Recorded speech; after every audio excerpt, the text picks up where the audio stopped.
Hi everyone and welcome inside Platt Arena. I'm Logan Hunt, and alongside me joined by Kelsey Cruz, and today it's going to be the Huntington University Foresters taking on the Bethel College Pilots, and the Pilots coming to this one, Kelsey, ranked 9th in the nation, and a very, very tough opponent for the Foresters. Absolutely, Logan, and you can just tell that they're ready to go today. They're pumped up. We've watched them during warm-ups. They're ready to go, so I hope the Foresters are too. Foresters definitely going to come out to a quick start now. Both of these teams coming off two hard-fought losses. The Foresters losing a tough one here at home to Goshen on Saturday. Go ahead and take us through what happened in that matchup, Kelsey. Well, Logan, you and I were talking about how the entire game, it just seemed that for some reason shots weren't falling. Everybody has those off games, and for the Foresters, unfortunately, Saturday was one of those. Dan Wohl only scoring 6 points. When your big man only gets 6 points, you kind of know you're in a little bit of trouble. But to say also that Goshen played a great game as well. Yeah, definitely. You saw Goshen hitting some crazy shots. The Foresters, like you mentioned, shots just weren't falling. Only shot 31% from the field.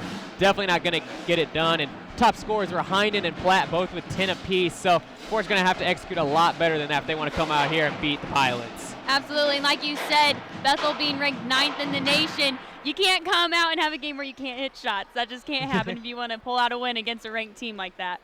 As we take a look now at the Crossroads League standings, the Foresters are in a three-way tie for 5th place with Marion and Goshen. And it's starting to heat up just a bit here in the Crossroads League. Absolutely, with only a few games left. It's go time. It's go time for every single team. It'll be interesting to see how things pan out for the rest of this season. So you see Bethel right there in 3rd place, looking to extend their lead a bit. And like I mentioned, those top 5 teams in the Crossroads League, really just strong teams. They've separated themselves. Huntington and Goshen trying to stick around there. I mentioned that three-way tie for 5th. But other than that, it's really been these 5 teams dominating Crossroads League play.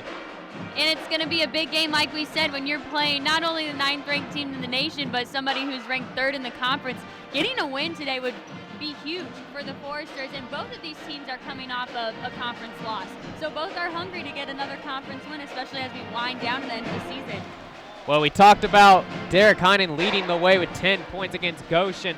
He's going to have to be a key player here against the Pilots. Derek Heinen, definitely a big-time player throughout the season. 2nd leading scorer with 16 points a game, and played a very good game against the Pilots last time these two teams met. Came off the bench, only game he didn't start, and had 15.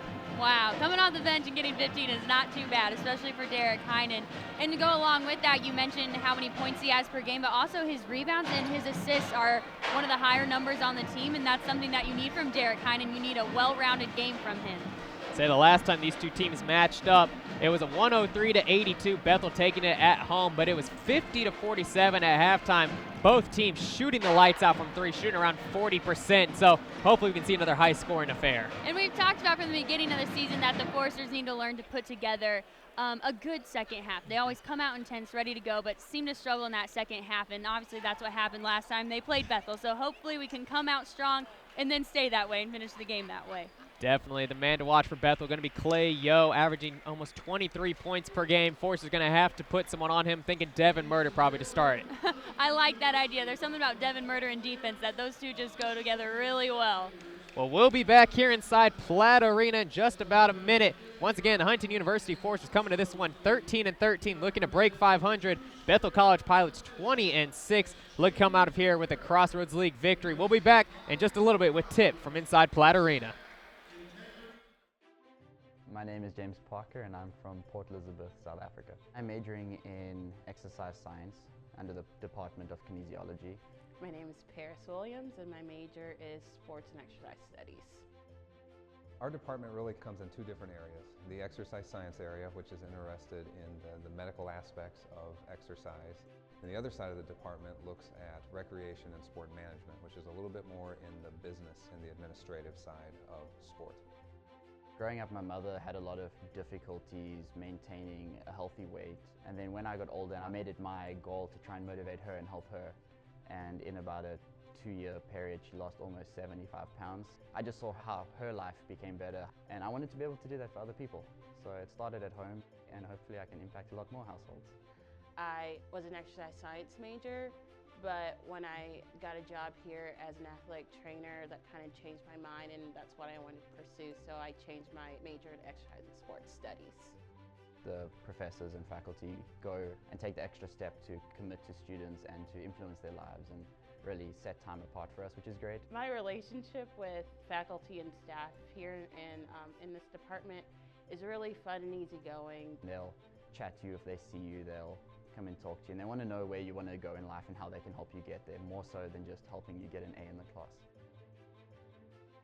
I think like most professors here at Huntington University, we're here because we want to have relationships with the students. We don't want to just come to class and teach for 50 minutes and then go home. We're interested in interacting with them personally and getting to know them. All my classes, we're all able to get direct feedback from the professors when we have questions. You never feel like just a number in any of them. You actually get to know the professor. You never feel afraid to ask questions.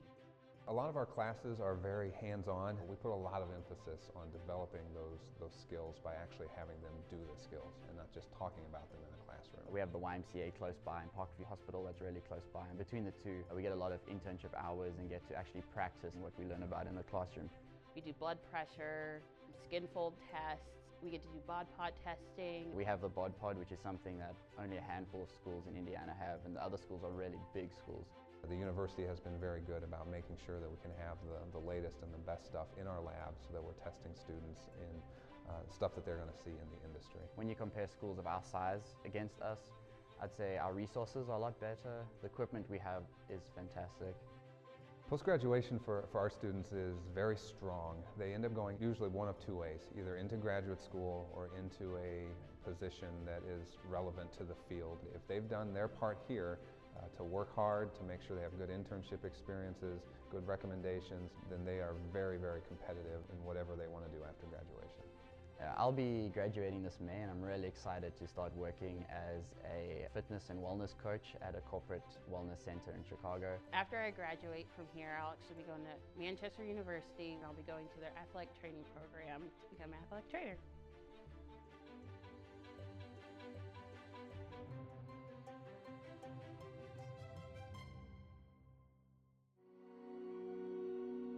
Plans don't always go the way we want them to, but you're not alone in this adventure called life.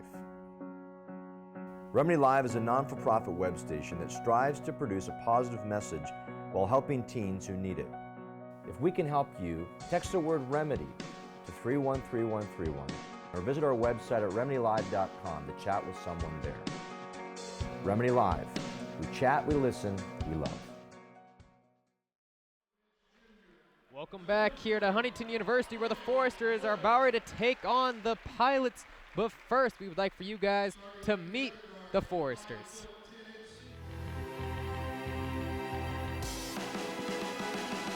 Josh Rutland, freshman, Cecina High School.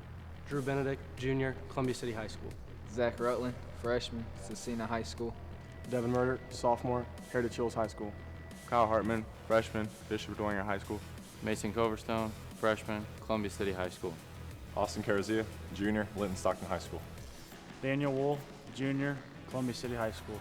Trevor Lockwood, sophomore, McCutcheon High School. Derek Heinen, junior, Columbia City. Kyle Platt, sophomore, Huntington North High School. Kurt Siegel, sophomore, International Academy of St. Petersburg. Now we're back inside Platt Arena as we take a look at the starting lineups coming for your Huntington University Foresters. Is going to be Derek Heinen and Kyle Hartman in the backcourt. Up front, going to be Daniel Wool and Austin Carazia, and roaming around, I'm sure, looking for some space is going to be Devin Murder for Huntington. No doubt, Logan. Like we said, he always brings that defensive intensity, then also brings an offensive game as well. He's somebody that I feel like we've seen grow throughout this season, even get better and better each game. So it'll be exciting to see how he does tonight. Yeah, definitely. We're gonna see if Wool and Murder can put on a better showing than what they did against Goshen. Both of those guys combined for 10 points, and something very unusual from those two, especially from Dan Wool, the leading scorer, averaging nearly 17 points per game. Absolutely. You got to wonder, what did Goshen do on defense, or was it that we really just couldn't hit any shots? It makes me curious.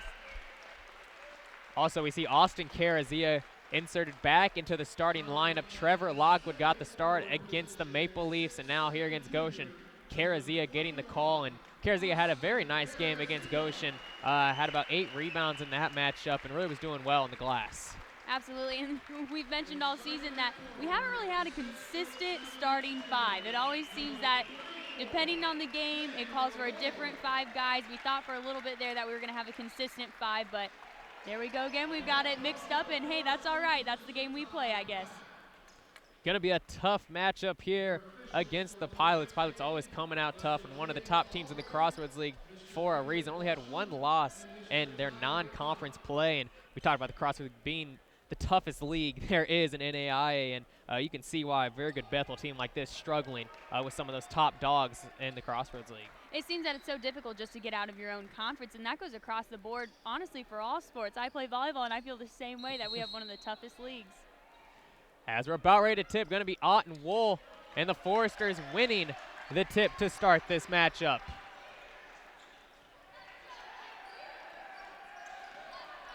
See what the Foresters can't dial up to start this game. Wool with it, usually the man to take the first shot. This time Heinen inside, finds some space, and gets the first 2.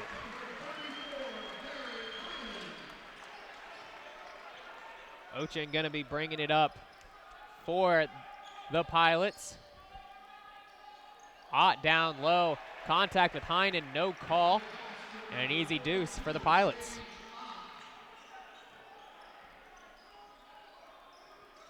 It's going to be a matchup down low between the Pilots. You have Wasink, also Ott, both big bodies going to be down there with Carazia and Wool. Heinen again with the long 2, but not going to drop for him. Yo with the long bounce pass from about half court and throwing it to the cheerleaders.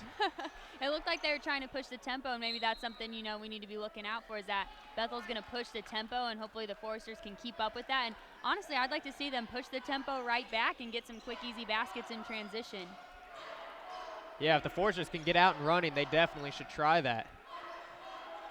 We might not have size, but we got legs. We got runners. Carazia can't handle the pass. Out wide, Wasink taking a long 2, no good. Rebound. Gonna be to Heinen. Now here come the Foresters. Going a little up-tempo like you mentioned, Kelsey. Carazia letting a 3 fly early. Not there, Yo with the board. 3-on-3, fast break. Yo taking it inside. Out to Ochin. Nails the open 3. That's definitely someone you're going to have to get a hand in their face, Logan. He averages about 12 points per game. Hartman with the drive and the miss, but Carazia going to get called for an over-the-back foul on Ott. Now will be the first foul of the ball game. Coming nearly 2 minutes in. We know Carazia has struggled with foul trouble throughout this season because he plays so hard, and usually you see an over-the-back call on him because he's going for those loose balls. Right. I was going to say the refs call that an over-the-back. I call that an aggressive rebound. He likes a little contact here. He's not afraid of it. Outside, Smith lining up the 3. That drops. We got some shooters on this team. We got to really make sure that we get a hand in that face. It looked like he just was wide open, and you can't give that to him or they're going to knock it down. Say you can't give the Pilots any open space. They're second in NAIA in field goal percentage, shooting nearly 52% from the field, and now another steal coming from the Pilots. And that just goes to show that they're strong on the defensive end as well. And Coach Platt taking a quick timeout. Foresters down 10-2 off of the layup from Ochin. Going to be a quick 30-second timeout with 17:24 remaining. And Kelsey, it looks like Bethel's looking to run the Foresters out of their own gym. Absolutely. From the beginning of this game when they were even warming up, they looked upbeat. They were ready to go, and that translated onto the floor like we saw in just these first few minutes, that they are ready to go, and the Foresters have got to be ready to not only defend but be able to be aggressive on the offensive end as well. Yeah, the Foresters right now don't look satisfied with pushing the tempo like we mentioned. They want to slow it down, get into their set a little bit more. And it seems like Bethel is prepared to go for another 100-point night. Exactly. Coming out of the timeout, Drew Benedict checked into the ball game. Came in for Kyle Hartman. Benedict's had a nice series recently shooting the three. We see Wool getting hot with the turnaround.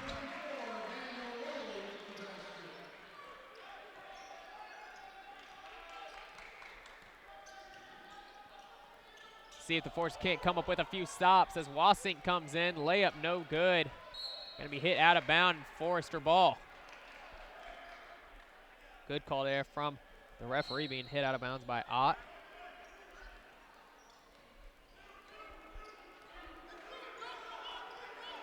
Man-to-man defense from the Pilots. See the switch, Wool taking Yo down low. Fade away, and gonna drop for him, and this could be a special night for Dan Wool. I sure hope so. Hey, he's already over halfway to his points he had against Goshen, so that's a good sign. Definitely getting out to a better start. No, Coach Platt's mentioned before, Daniel Wool really needs to get hot from the beginning, and so far, 2 for 2. And he always seems to play well when he's at home. I think it gets him pumped up and fired up, and therefore the whole team gets pumped up and fired up. Wool begging for it down low on Wasink. Draws contact and hits.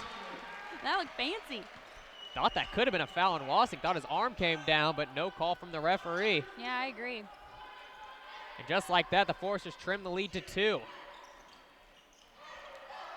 Ochin inching the baselines, and now the Pilots work it around. Down low, Ott with it. And a foul going to be called on Carazia. Early foul there is now Lockwood going to come in for Carazia, and that's going to bring us to our first under-16 media timeout of this ballgame. The Foresters right now down by 2 with 15, 43 remaining. Going back to the fourth back.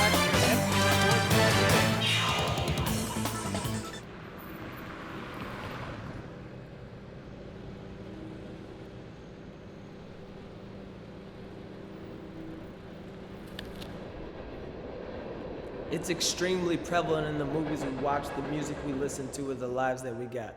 But I'm not talking money, lust, or something as simple as those. I'm talking self-indulgence, greed, and pride which need exposed. From the very beginning, dealing with Adam and Eve, someone told us a lie and straight up made us believe that we're so very important and ever so clean, that our lives are so necessary and that we establish the peace. That I'm the status quo and it's not you, it's me. Well, they forgot to mention that this life ain't glee. It's not about you and I, and it ain't about protecting me. It's not the clothes we wear or the makeup on your cheek. It can't be the number of touchdown points scored or successes with those beautiful feet, and it most definitely isn't the money that we got in the pocket of our jeans.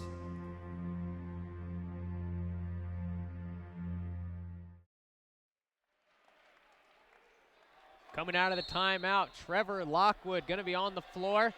And a steal off the inbound. Benedict and Wool working together. Bounce pass to Murder. Layup no good. Wool with the rebound. Finding Murder again, goes up, gets it blocked, but is fouled. I like that aggressive play coming out of the timeout. Just got to finish it the first time. Thought Murder might have tried to slam it home, but instead went with the lefty layup. And good transition defense, though, from the Pilots. First free throw going to be good from Murder. Been very reliable at the line, 73% free throw shooter.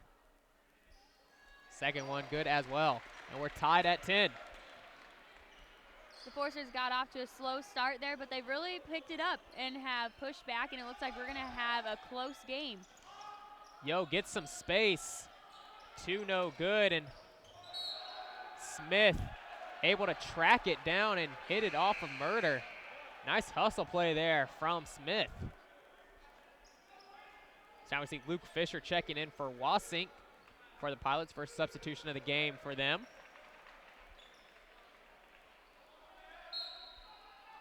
Foresters have really answered the call from the Pilots. Got out to an early lead, but Huntington's battled back.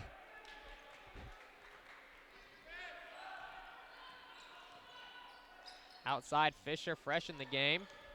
Going to Ott. Going right over the top of Lockwood, and not much more Lockwood can do defensively. I agree, Logan.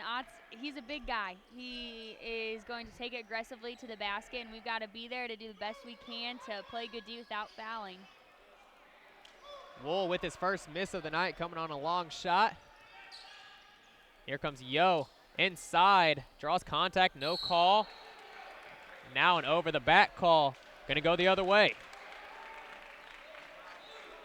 Foul gonna be on Gage Ott. That's his first foul and the team's second. We'll see Travis Smith coming out, Jordan Kuhn into the game for the first time. And Kuhn really tore it up against Iwu, even though Bethel lost. So we see Benedict letting a three fly just off the mark. Lockwood with the offensive board. I mentioned, though, Kuhn had 23 off the bench for Bethel. Only missed one shot the whole game. Wow, that is what we call a solid night right there. So he's probably feeling it a little bit, Logan. He's probably ready to have that same type of game here. What a slam there from Ott. Woo! Beautiful pass in the open court from Kuhn, and that's what the Pilots can give you, navigating through the air. Now it's Daniel Wool's turn. I'd like to see one from him. 4-point advantage. Mismatch down low. Lockwood, smaller man, but Heinen takes it in. Gonna miss that one, and now here comes the Pilots. Ott beating everyone down the floor and getting an easy two, and Coach Platt gonna take a 30-second timeout again with 13:42 remaining. Pilots extending their lead to 6. And Kelson said it from the beginning, the Pilots just getting out quick, seeing a couple of transition scores, just beating the Foresters back defensively, and that's going to drive a coach crazy. Absolutely, and just like you said, that's what exactly happened. We got beat up the floor, and that's something you can always control. You know, shots might not fall every night. That's going to happen. Calls might not always go your way, but you can always choose to hustle up the floor, get back, and play some defense. So definitely the Foresters lacking right now in the air, maybe a little bit of tired legs. Coming out of the timeout, Kyle Platt into the game for the first time, coming in for Devin Murder. He's seen his minutes go up a bit more. We saw him get a few starts at the beginning of the year, and then kind of got in the doghouse with his father, and now getting some more minutes after having a couple good nights shooting. He said, "Come on, Dad, put me back in." Well, here's Platt from the corner, and that three's good, and that's why he's in the ballgame. You saying, "Dad, did you see that one?" Big three there for the Foresters. Lead back down to 3 for the Pilots. Not only that, Platt going to be guarding Clay Yo. Big assignment there. Yo, one of the premier scorers, 10th in NAI in points per game. Like I said, averaging nearly 23 points. Sorry, go ahead, Logan. So they've got 5 on the shot clock. Long miss there.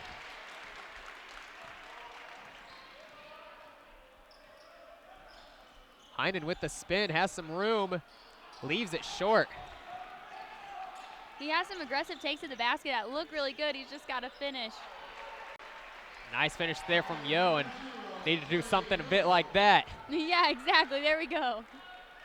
Yo had been aggressive all night, taking it in, just couldn't quite get one to fall until that one, his first points. Coming nearly 7 minutes into the game. And Wolf forced to burn a timeout in the corner. And Huntington gonna be down to 3 timeouts now, as we have a full timeout on the floor with 12:25 remaining. We're gonna take a break here from inside Platt Arena. The Pilots out to a quick start, up 18-13 on the Foresters. Huntington not going anywhere quite yet, though. I'm Mike Frame. I'm the head baseball coach here at Huntington University. This is my 31st year here at the university. We feel like that we have a tradition, a reputation of doing things the right way. We really place a high emphasis on commitment, personal responsibility, playing the game the right way, work ethic. Those things are all really important in our program. We're looking for those guys that really want to come to Huntington University and be challenged in the classroom, be challenged with their faith in Christ and growing in that part of their life, and place a high value on their baseball development, wanting to be a part of a program that's special. And that's what we try to work at every day.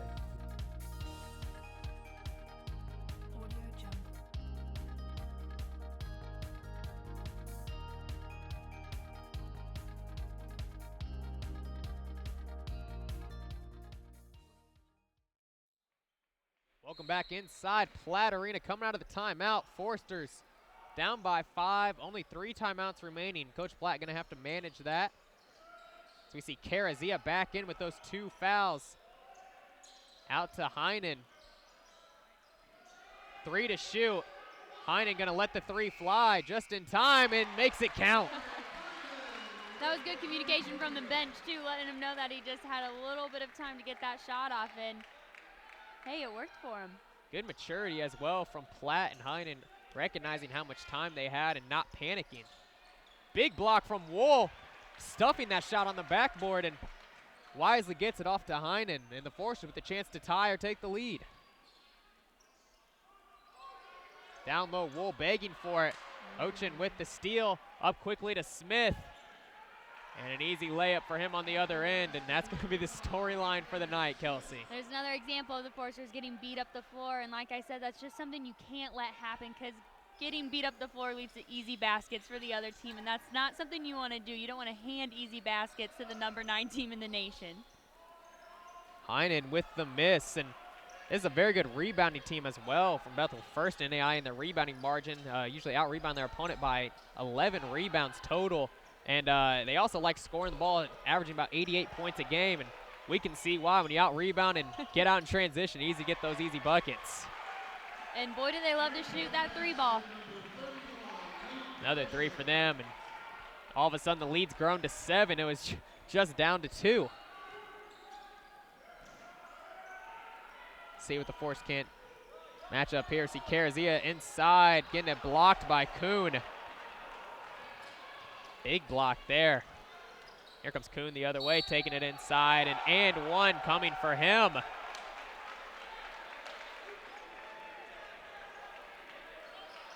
Foul gonna be on Platt. That'll be his first fouls. And multiple substitutions from both sides. We'll see Benedict, Heinen, and Wool all take a seat. Murder, Rutland, and Coverstone coming in.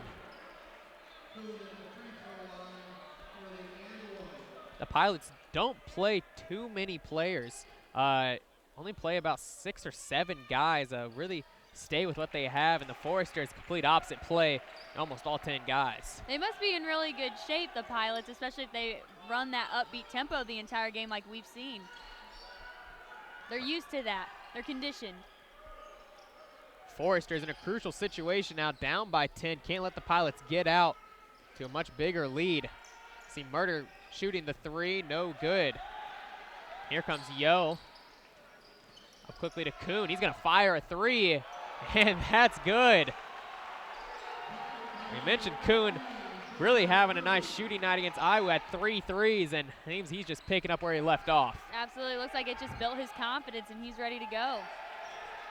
Coverstone trying to answer, but can't. Yo inside, we're gonna be called for steps.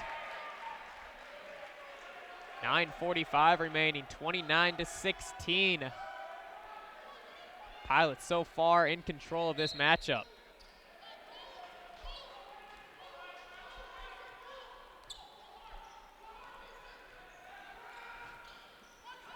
Who's gonna step up here for the Foresters?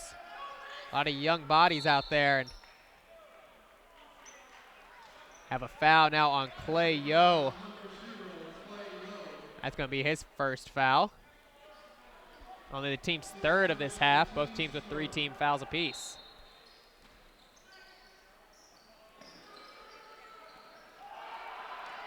Rutland just getting it in time. Nearly a 5-second call. Murder going baseline, goes up. Gets it blocked by Ott. Transition 3 from Fisher. That's good again. And Coach Platt gonna be forced to burn another timeout with the lead up to 16.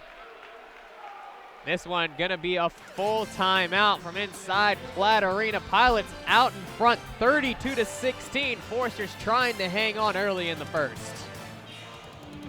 Much like trying to appreciate literature or music for more than just an entertainment value, but also looking into the nuances of what makes a good piece of writing, what makes a good piece of music, what makes a song that moves you and is also technically interesting and that sort of thing. And so coffee has some of those same sort of textures to it. There's, depending on where a coffee comes from, depending on how it's roasted, depending on how it's prepared, there's all these different hands that touch the coffee and manipulate the coffee and move it, and you end up with this final product. And it started out as a living organism.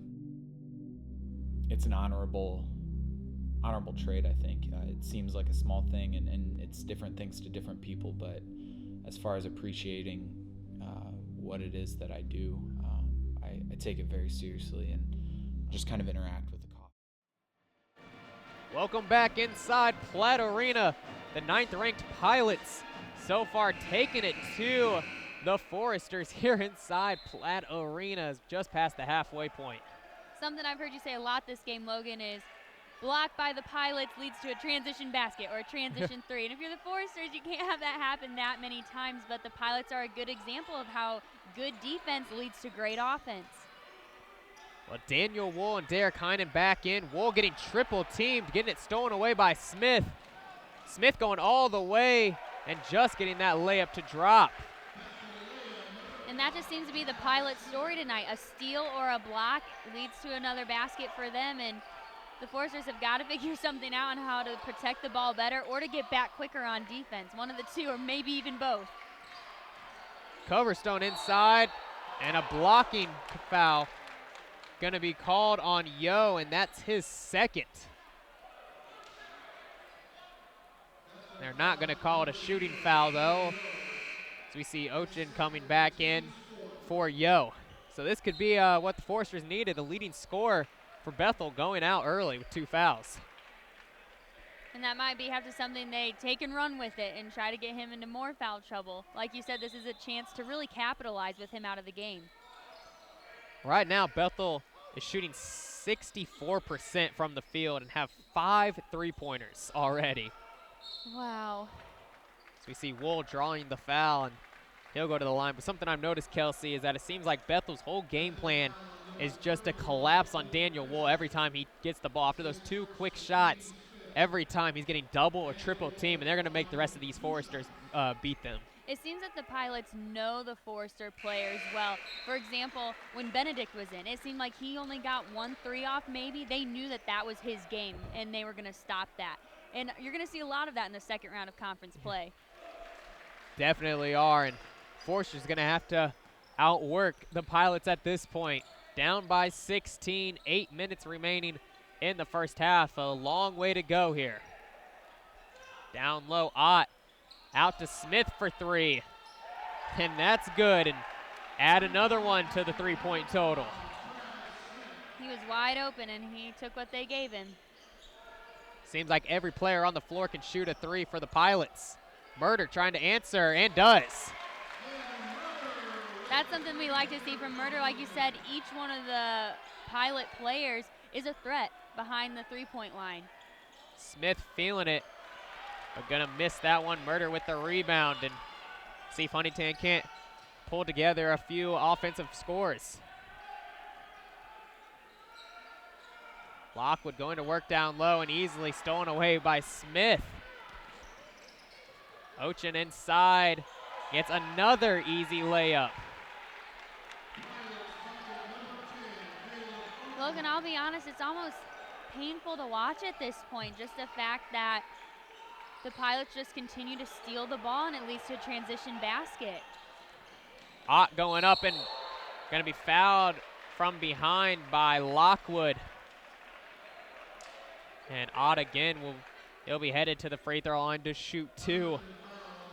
And that's counted 5 steals so far for the Pilots, and 5 total turnovers for the Foresters. And those have just definitely come in consecutive order, and really has led to this run by the Pilots. And I don't know if we know this statistic, but I would arguably say that each of those 5 steals led to 2 or 3 points, depending on what kind of shot they took. No, Smith has 3 steals himself, as now we have a timeout coming from the Pilots. And Pilots going to take a full timeout here before the second free throw comes from Ott. So we'll take a timeout as well. 40-21, 7:03 remaining. Foresters with some work to do when we return.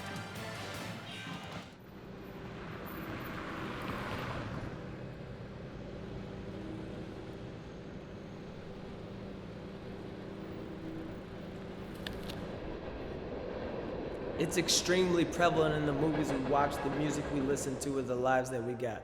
But I'm not talking money, lust, or something as simple as those. I'm talking self-indulgence, greed, and pride which need exposed. From the very beginning, dealing with Adam and Eve, someone told us a lie and straight up made us believe that we're so very important and never so clean, that our lives are so necessary and that we establish the peace. That I'm the status quo and it's not you, it's me.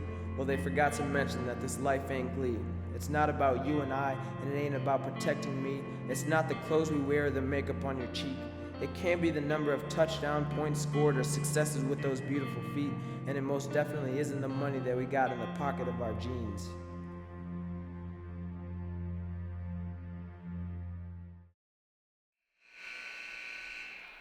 Welcome back inside Platt Arena. The Forest coming out to watch their Foresters, and so far they've seen a lot of the Pilots. Unfortunately, they haven't had a whole lot to really get crazy and cheer loud about, but hopefully the Foresters can turn it around and give them something to get loud about. See Ott hitting both free throws to extend the lead to 20 now. And, you know, we've talked about this a bit. It seems like the Foresters, not that they're playing bad defense, just the Pilots can get out in transition and get some easy threes, as the Pilots just have great defense, coming up with another steal and a foul and transition by Derek Heinen. And it seems like the past 3 or 4 possessions have ended that way. It's definitely a consistent theme. A steal, a block, leading to a basket, and the Foresters not being able to get back on defense quick enough. And once again, we saw Daniel Wool immediately getting the double team. Down low, Ott with it. Out to Kuhn, and this might be the first 5-on-5 possession I've seen almost this whole game, as now Smith drawing the foul inside on Benedict. It's going to be a shooting foul as well.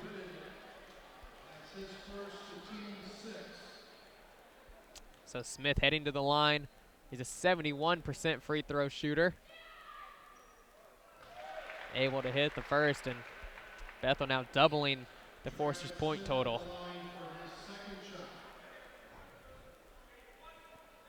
Been a tough first half so far for the Foresters. Second one good as well. You mentioned that the Pilots really just aren't allowing Daniel Wool to touch the ball very much, and especially as we're in our second round through the Crossroads League play, teams are figuring that out. They know that if they stop Daniel Wool, they have a pretty good chance of really putting a stop to the entire Forester offense. Now Murder with the block. Followed right up there by Kuhn, and not a good game so far for the Foresters. Heinen taking it inside, and a jump ball going to be called. Ott getting his hand on it, and possession arrow is going to favor the Pilots. So we see Lockwood and Murder coming out. Platt, Carazia both in. Hartman also going to come in now for Heinen. And the Pilots with 18 points from three-pointers, and the Foresters with 21 points themselves. So really been a hot shooting night for the Pilots. Dowlow Wasink missing the shot, gonna go out of bounds. Empty possession there for Bethel. And I'm trying to think through, Logan, okay, what could the Foresters do to eliminate some of those turnovers? And besides being stronger with the ball, one thing I thought of was putting a few more shot fakes in there. Maybe they're just going up and getting blocked right away because they don't do a shot fake. I'm just trying to think of something that could help them out. There's Hartman getting some points on the board, and something that could help them out is just getting some points. Maybe he'll be our spark. We'll take anything at this point. Little by little, Forster's going to have to get this not going to come with a lot of threes. Going to have to get a lot of defensive stops. Down low, Wool getting the steal, and now here comes Benedict. Carazia transition three. That's no good.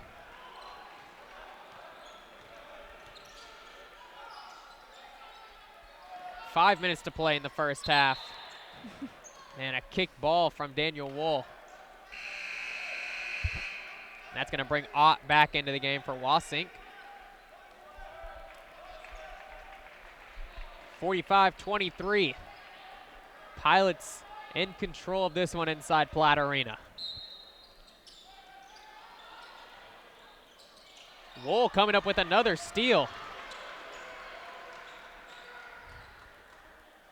Benedict firing from three, and that's good. Looked like he was going to pass it off and then thought, nah, I'm going to shoot this. But the bench is definitely getting a little bit of a spark here. And the student section kind of likes that one too. That's a good sign. Forrester is going to need a little bit of a spark as Kuhn fires a three.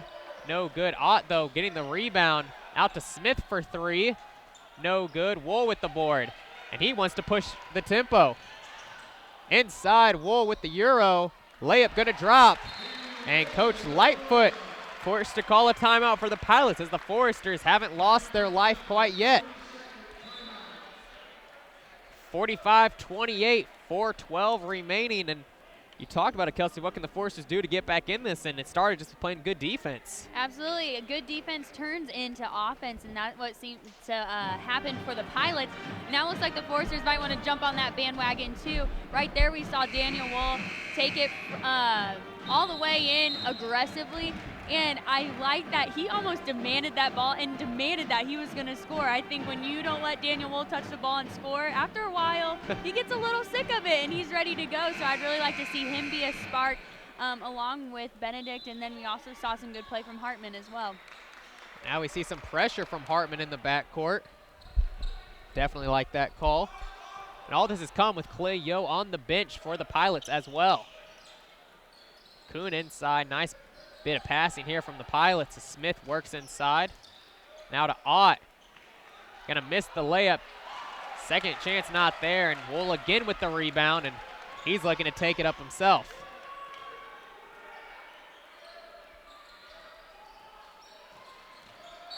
Hartman gonna be fouled, driving inside by Kuhn. That's gonna be the 6th team foul.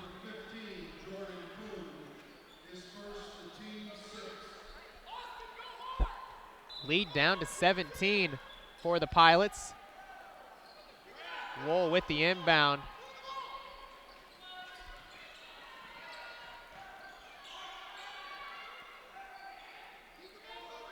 Under 20 on the shot clock. Wool with it, drawing the double, and a foul. So Daniel Wool will go to the line to shoot the 1-and-1. Foul coming on Ott. And there's another example of the Pilots really just crashing on Daniel Wool. When he touches the ball, they're going to get that double team on him, which obviously leaves someone wide open. So I think the Foresters need to look for that one person and just take what the defense is giving them. Well, that's big there for Ott. That's his 2nd foul. He has 10 points already in the half. As we see Lockwood coming in for Carazia as well for the Foresters. Both coaches trying to manage some foul trouble.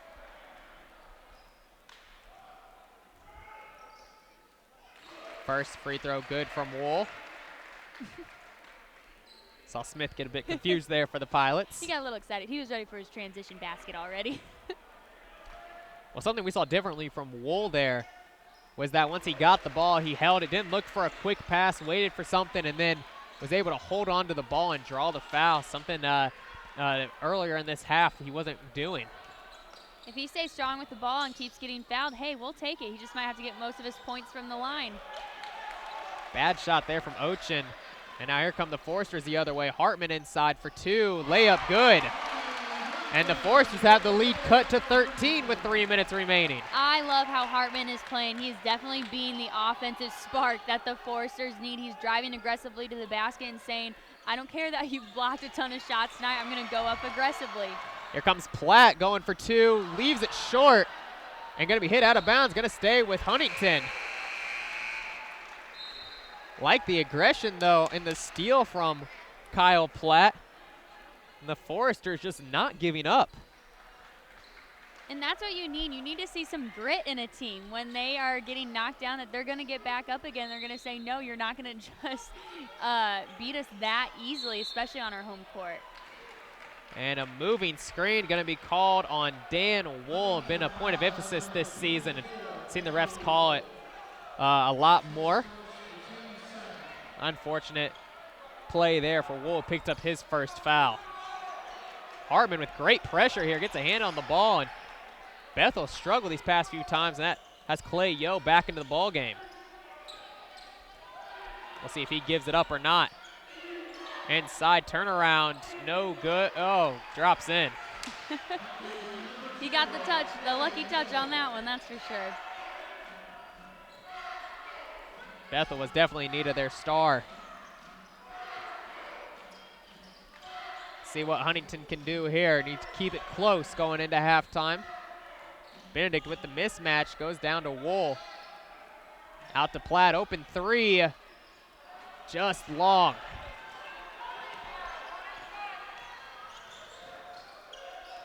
Yo, gonna be called for the travel. Turnover Pilots. Now we're gonna see Murder coming in for Platt. Also Heinen checking in for Hartman. With under 2 to go. You see the experience coming back in now for Huntington.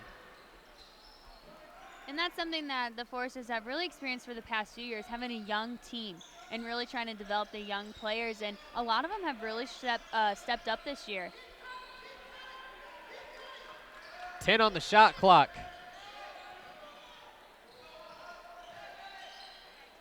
Down to Wool, gets the fadeaway off, but it's good.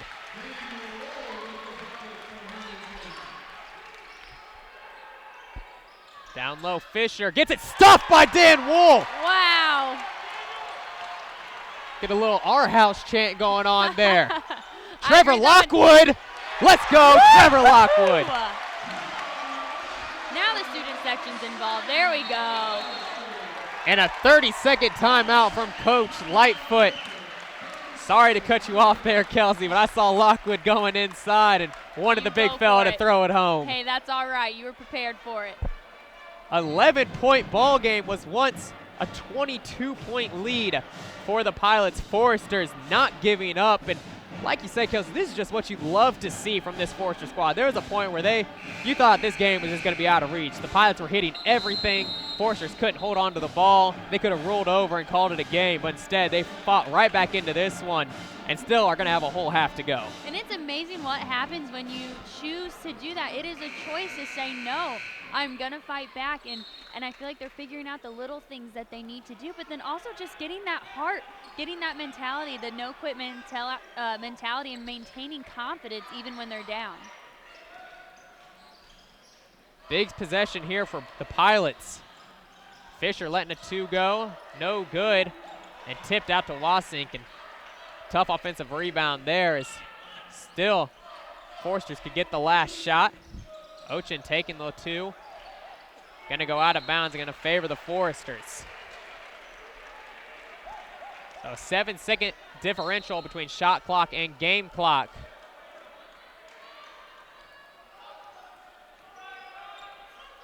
So we'll see if Huntington can't get the last shot or not. Wool taking it inside, spin move. And that's good, and the lead's down to single figures. This is going to be a huge momentum change going into the second half. All momentum with the Foresters. And a push-off by Ochin has this Forester crowd fired up. 10 seconds remaining. I'm telling you, Logan, if the Foresters score one more basket in this half, man, this crowd is going to go crazy. This has been huge. The Foresters had to burn 4 timeouts in the first half, down to 2 timeouts. Bethel down to 3, and really Huntington done a fantastic job clawing back into this ball game. point by point, possession by possession, and now they're doing it. Heinen inside. Gonna go out to Murder, fires the three. Good! Wow! 47-41, just a 6-point lead for the Pilots as we head into halftime here inside Platt Arena. The Huntington University Foresters not going away lightly. We'll be back with some halftime stats when we return.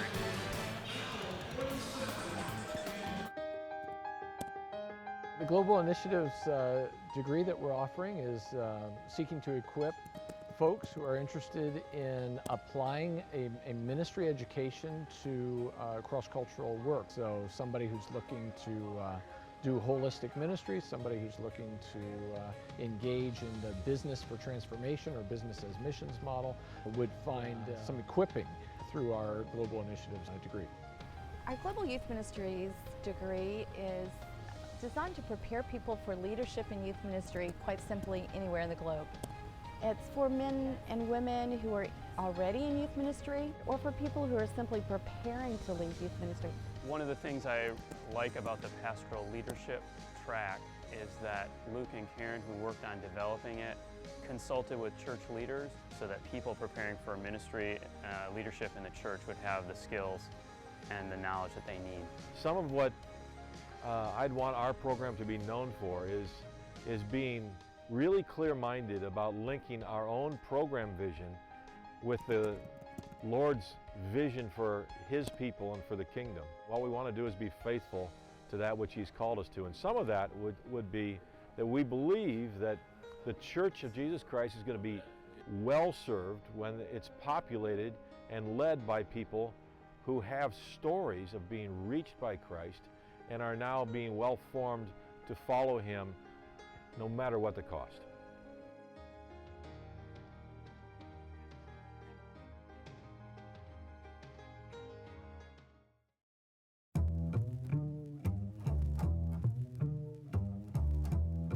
We have a lot of people that ask us, what does DMA mean? That's a really good question. More than just, the study of film or animation. DMA is digital media arts.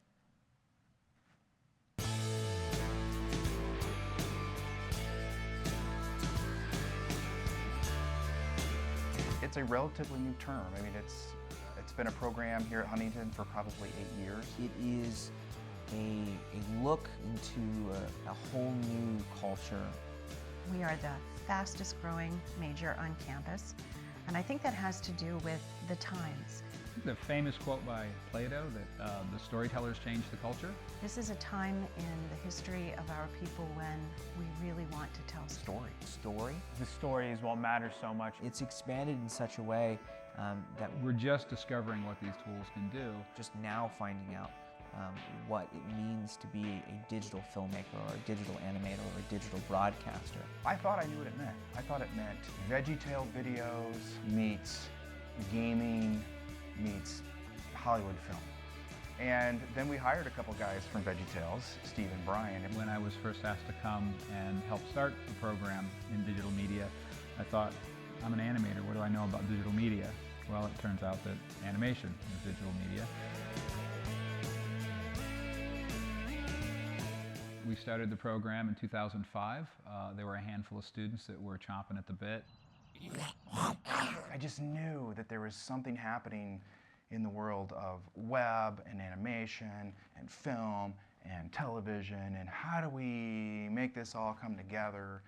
And that's really was the birth of digital media arts. We start with a conversation about what that means, what are the responsibilities of being a media maker in this culture. We offer not only technical training, but we offer all kinds of theory about why you do what you do. Oui, it's abstract. We're trying to help students put on their lens as an artist and go, how can I kind of make the connections between my faith and my art, and what does that look like? But from there we start to go in very separate ways. The animators tend to have much more of an interest in the graphic arts, in drawing and creating their own images. When we launched the animation side of things, we wanted to make a clear footprint in this arena of play. Sort of like kindergartners for college students. My grandpa,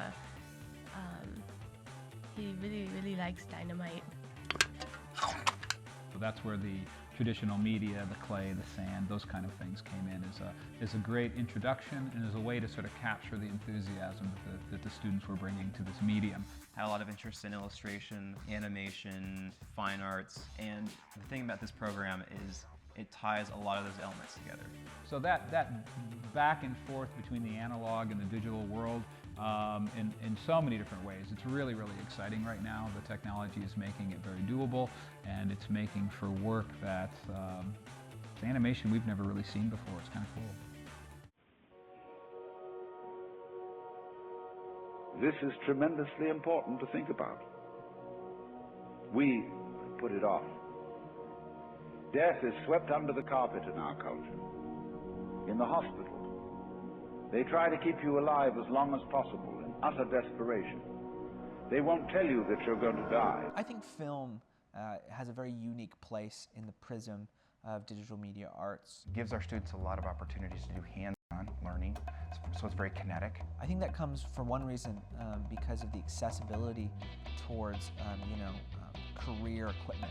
With the time that you're here, you're able to take on so many different positions. I love it when I'm hearing students just talk about the fact that, yeah, I'm directing photography on this film, but I'm doing production design on this other film, and I'm helping this student with their story, and it's just so multifaceted. All the positions are open to you. There's not a specific route you have to take, and that will help you understand what you like and what you don't like. I remember when the school asked me what my favorite movie was, I said Transformers.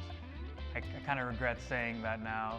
I just thought, the main purpose of filmmaking is visual effects. Through my time over here, I learned that, storytelling is so much more than that. The most recent adaptation is our Broadcast Fusion Media major. So we've taken the last 18 months and completely rebranded our broadcasting major into a Broadcast Fusion Media. We're not interested in teaching you how the business will look now when you leave. We're interested in teaching you how the business will look in 10 years. And it is fusing together photography meets cinematography meets podcasting and web video. Fusion Media is the next thing for students that want to work in advertising agencies, church media, and definitely be a part of a creative class. I am really excited about the future of digital media arts. And I'm not just saying that because I'm on camera. I'm saying that because it's true. We are entering in what could be a golden age, not only for just cinema in general, but for Christian filmmakers.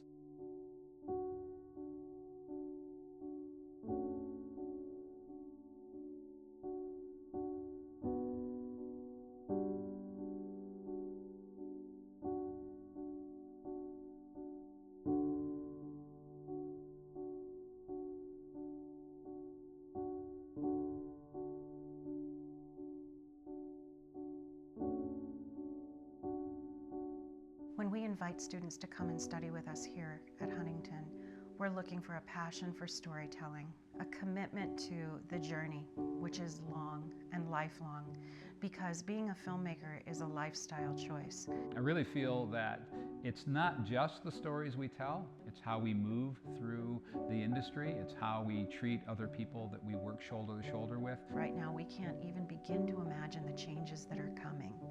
We only know that they are coming. So empowering our students to be lifelong learners is what we're all about. We are living in one of the most fascinating times in the history of man.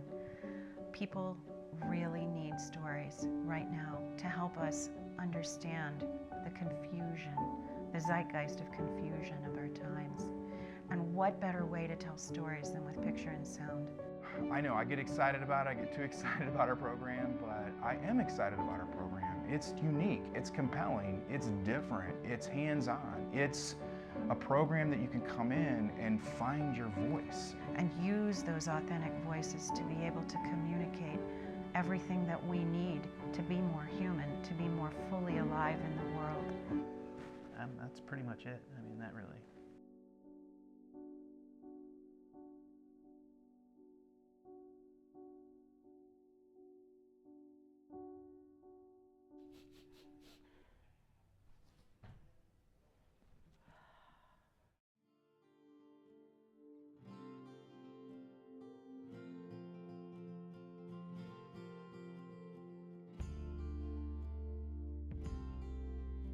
So one of the things that's kind of fun about our department is we have regular gatherings. We call them Friday at Fairchild's house, and Dr. Mark Fairchild hosts these gatherings for our majors. We get together, I guess it's about once a month. First I was like, that's kind of weird. Like, we're gonna go hang out at a professor's house. But for my Greek class, he offered extra credit if we would go. So I was like, it's worth it. I'll take some friends with me and try it out. And it was a ton of fun. I think that's one thing that's kind of unique about Huntington. We really are able to joke and get to know each other outside of the classroom on a personal level. We really become friends, I think, with our students. The experience of being able to sit in a professor's house and engage in scholarly discussion and informal discussion over something faith-based is, I think, very unique to this university.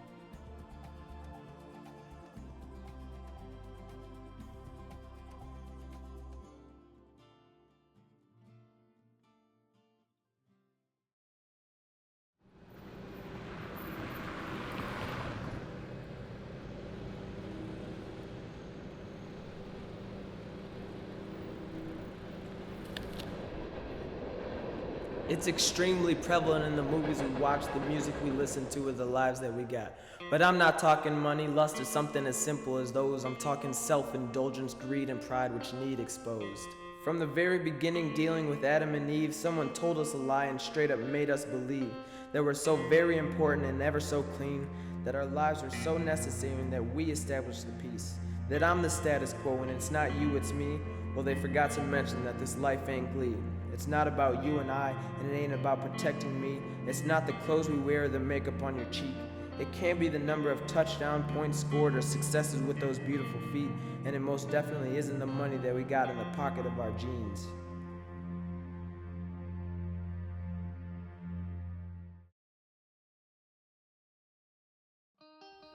I'm Mike Frame. I'm the head baseball coach here at Huntington University. This is my 31st year here at the university. We feel like that we have a tradition, a reputation of doing things the right way. We really place a high emphasis on commitment, personal responsibility, playing the game the right way, work ethic. Those things are all really important in our program. We're looking for those guys that really want to come to Huntington University, be challenged in the classroom, be challenged with their faith in Christ and growing in that part of their life, and place a high value on their baseball development, wanting to be a part of a program that's special. And that's what we try to work at every day.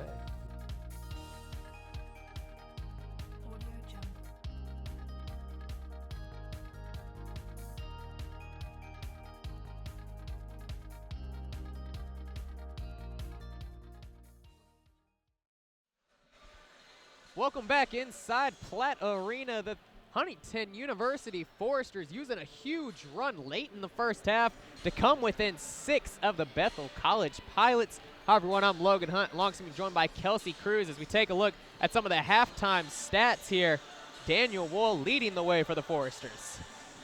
He has 16 points and 3 assists, and honestly, it seemed like more of a quiet 16 points to me just because the Pilots made it their game plan to double team him whenever he got the ball, and at first it really seemed to work for them. But then we saw Daniel Wool get stronger with the ball and draw fouls and drive to the basket and take some outside shots, and it's really worked well for him. And the Foresters got off to a slow start. The story started off that the Pilots would get a block or a steal and it would lead to a transition basket, and it was almost painful to watch, but the Foresters turned that story around, and we had a great final few minutes in that first half. Very exciting to watch them turn this game around. And now they're only down 6 points, and I'm excited to see the second half. Second half definitely should be exciting. We saw a few players get in foul trouble on both sides. Saw Karazia pick up 2 quick ones, and then on the Pilot side, Yo and Ott, 2 starters, both with 2 fouls apiece. And Yo been very quiet, 4 points, but contributed with 5 rebounds, 3 assists. Last time these two teams faced, Yo had 26 points and 16 rebounds. So definitely an improvement so far from the last time. Absolutely, and that's the goal, is just to continue to make improvements. Both of these teams coming off of a conference loss, both hungry for a conference win. So it'll be really interesting to see how this one plays out. One person that sticks out to me from the Foresters was Hartman. I really feel like he came onto the floor and was that spark that the Foresters needed there, and I think it kind of led the way for them to make that comeback. Definitely felt like Hartman and also Murder hit some big-time threes, not just the one late, but also earlier. Late in the shot clock, we saw him hit one as well. Came at an opportune time as well. So we'll see if the Foresters can't find a way to knock off the 9th-ranked Pilots here at home. Have done everything right so far to get themselves in position. Heinen with the screen.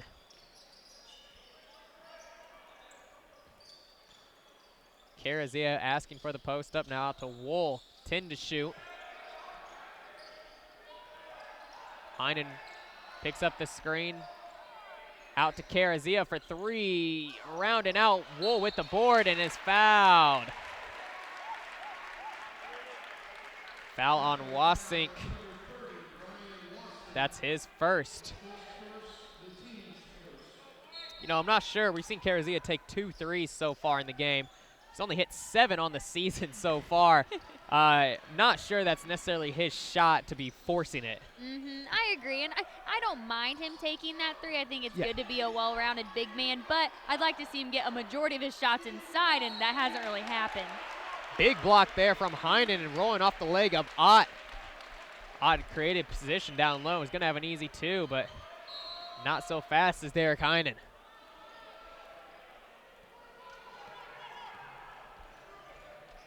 Huntington breathing a bit of a sigh of relief coming into this half and looking to carry the momentum that they've had.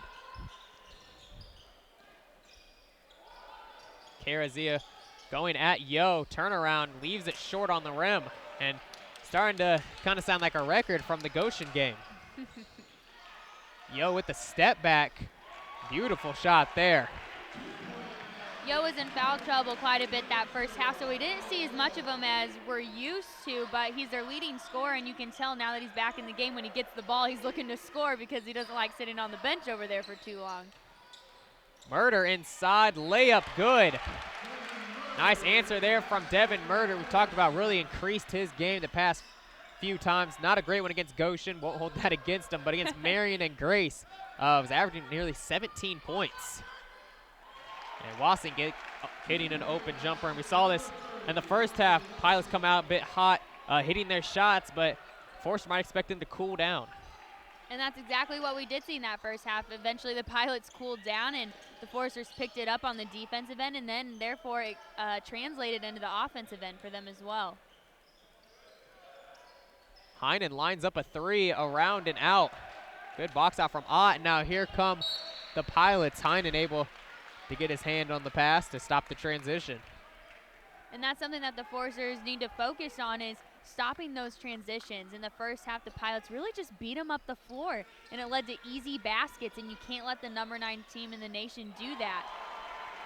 Yo again with a 3, and the Valparaiso transfer showing why he can get hot and can score 23 points per game.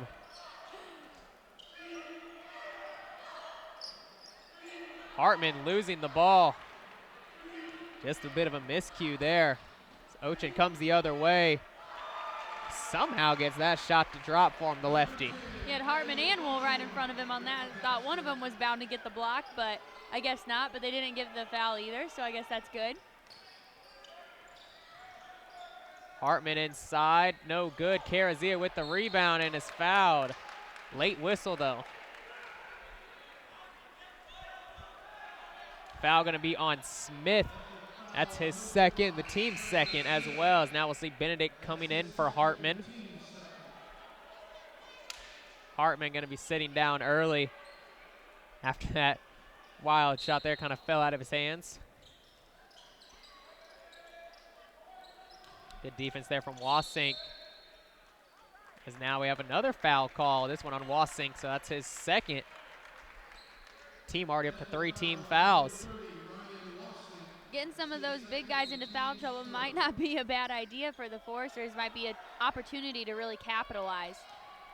Heinen inside, can't finish with the left. Ochin immediately taking it in, blocked by Wool and Carazia right in to Wasink, and he's able to get two. An unfortunate play there for Huntington. 15-point advantage as we near 16 to play.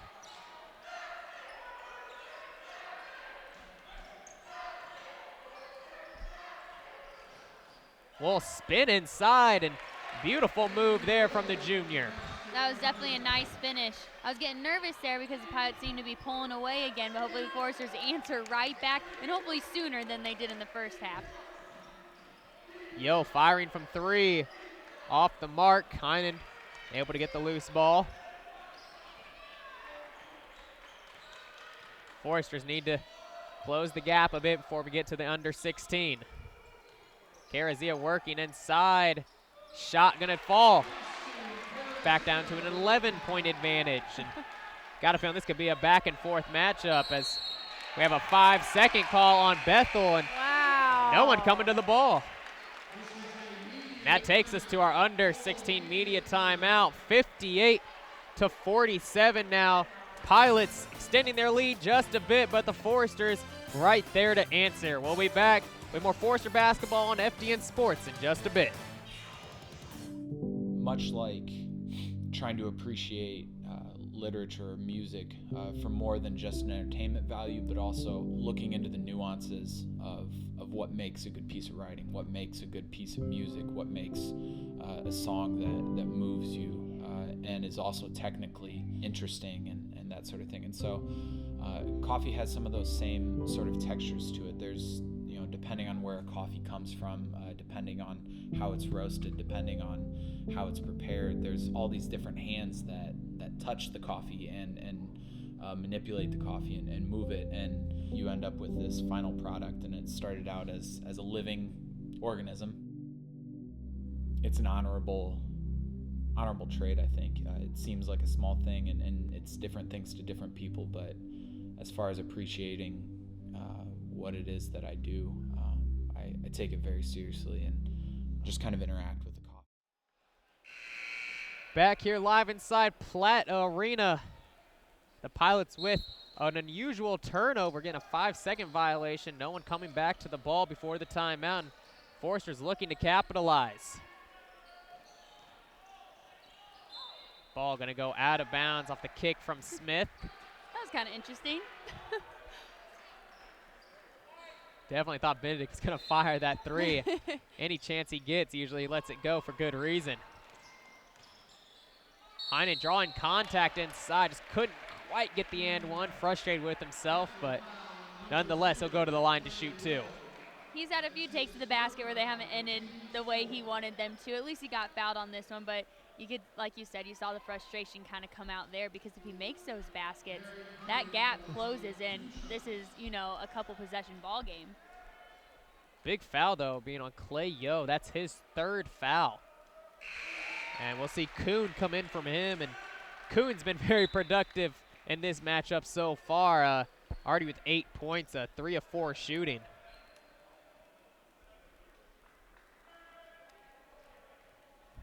That's 14 fouls as well on Bethel, so Huntington needs to keep pounding it inside.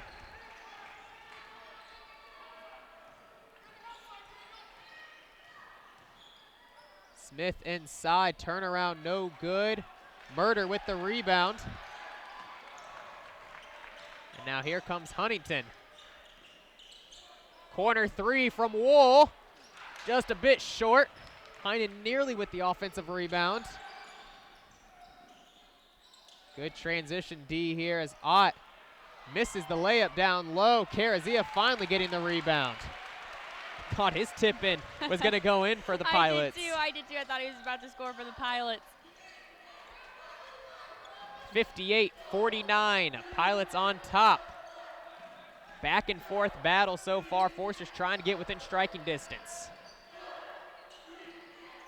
Heinen just powering inside and going right over the top. That's a move we saw a lot last year from him.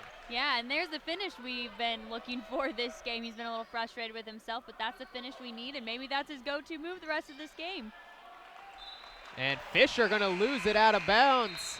Another turnover for the Pilots as Platt Gonna check in for Murder now. And we saw Platt successful from the three-point line early in this contest. Big three could come here. I'd like to order a couple of threes from Platt, please. Benedict gets the look. Gonna be long. Ott with the rebound, and here come the Pilots looking to run. Ochin getting the layup. Saw Benedict trying to slide over to take that charge, but He tried. I appreciate that he tried and saw that. That was good basketball IQ. just a better play there from Ochin. Wool leaving it off to Karazia, gets an easy two, and nice passing there from Daniel Wool. Realizing defense is going to collapse on him and leaving it off for his fellow big man. 7-point ball game as we near 13 to play. Kuhn with the floater, no good. Rebound Platt.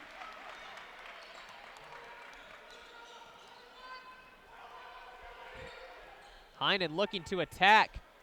Leaves it off for Karazia, baseline. That's good with the reverse, and a timeout from Coach Lightfoot has Coach Platt and these Foresters fired up. Huntington up 60 to 55. Is this going to be a 30-second timeout? It's going to be a full timeout from inside Platt Arena, so we'll take a break as well. 60-55, Foresters having some life. We'll be back with more action in just a bit.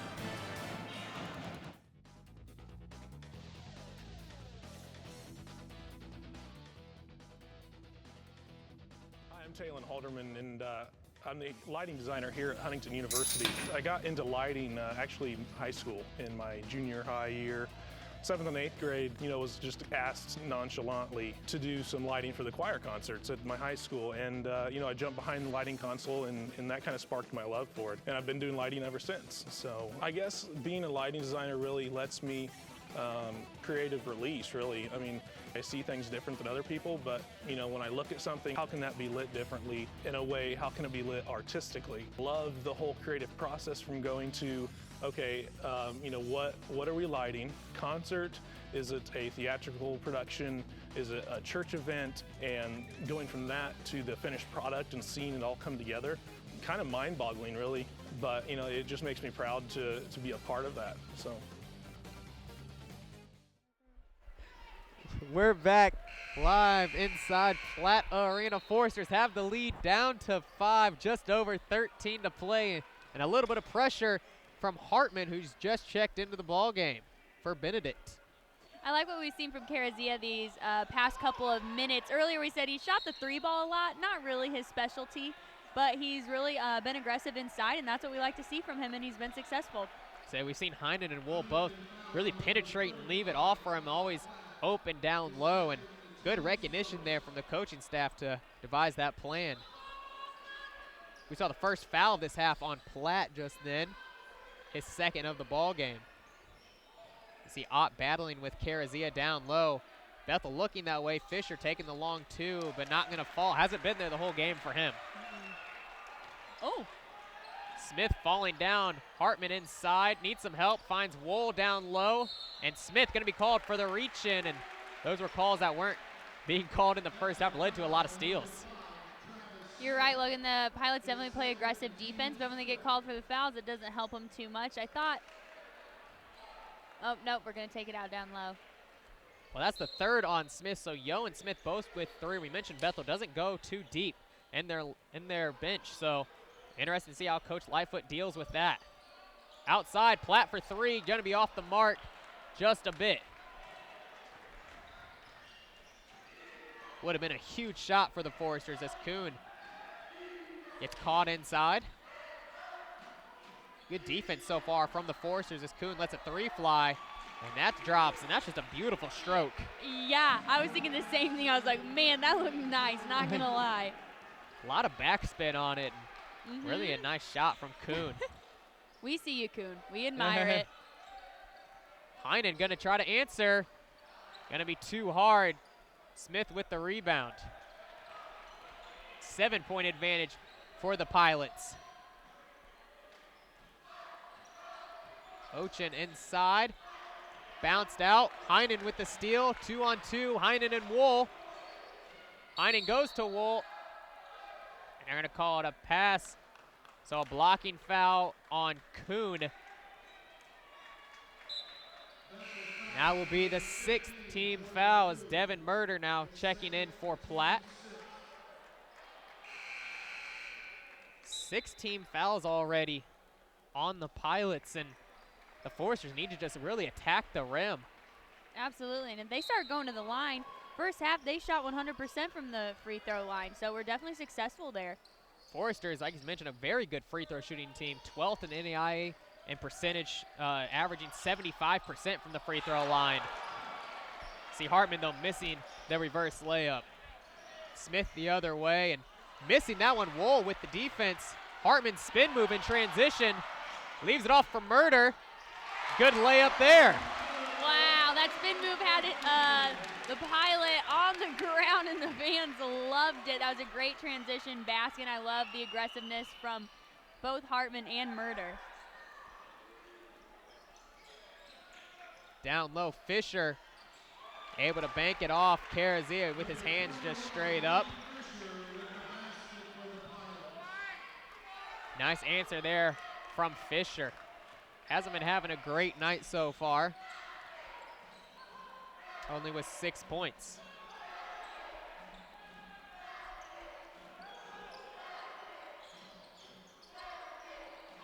Ten to shoot. Heinen driving inside. Gets blocked, gets his own rebound, goes back up and gets the 2. And love that mentality from Derek Heinen. That's exactly what I was going to say, Logan. I love that fight and that grit he has, continuing to get his rebound and go up strong and staying aggressive. He's not going to back down. He's not a player who backs down. Here comes Dan Wool, and he's going to throw it down. Oh! Could have been an intentional foul on Kuhn. They let it go. That would have been huge for Huntington, but oh my goodness. Dan Wool with the slam, and it's a one-possession ball game out for the steal. Down low, Fisher missing the layup, hit out. Murder with the rebound, and the tale of 2 halves. It's been one heck of a game, Logan. This first half started off with us kind of thinking, hey, this is painful to watch, but it has turned around, and this is so much fun. Foresters don't need a 3 here. Need to just keep pounding the 3s there. Go in and take it, though. See the mismatch now. Wool calling for it. Pass down low to Hartman, under 5 now. Stolen away by Smith. And Murder going to be called with the reach, and not a bad foul there by Devin Murder, stopping the transition. That's only his first foul. So now we see Yo and Ott coming back in. Ochin and Fisher taking a seat. Benedict in for Heinen, and Lockwood now coming in for Carazia. Well, we hope all of our fans on 105.5 are enjoying this one. Forster Radio getting some nice action with under 10 to play, 64-61. Wasink with the step back, just able to get a hold of that one. And something that surprises me is that both teams have gone with their man-to-man defense the whole time, even when things weren't working. Exactly, that is kind of interesting. You would think, especially when the Pilots were off to a hot start with a hot hand from 3. We didn't change a thing, but hey, it worked eventually. Miss there from Lockwood is now, we'll see what the Pilots can draw up. Nearly stolen away. Kuhn with it, screen from Ott. Getting inside, fouled and 1 for Kuhn, who really has picked up the slack that Clay Yo can't provide being on the bench.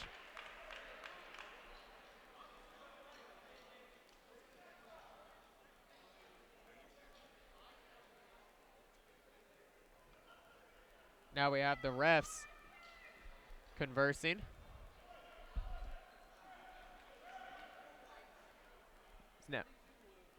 Now we have a technical foul called. Double technical, going to be 1 on Ott, 1 on Dan Wool. He is bickering just a bit too much down low. I was going to say I didn't see what happened, but I thought maybe it was something like that if I didn't see it.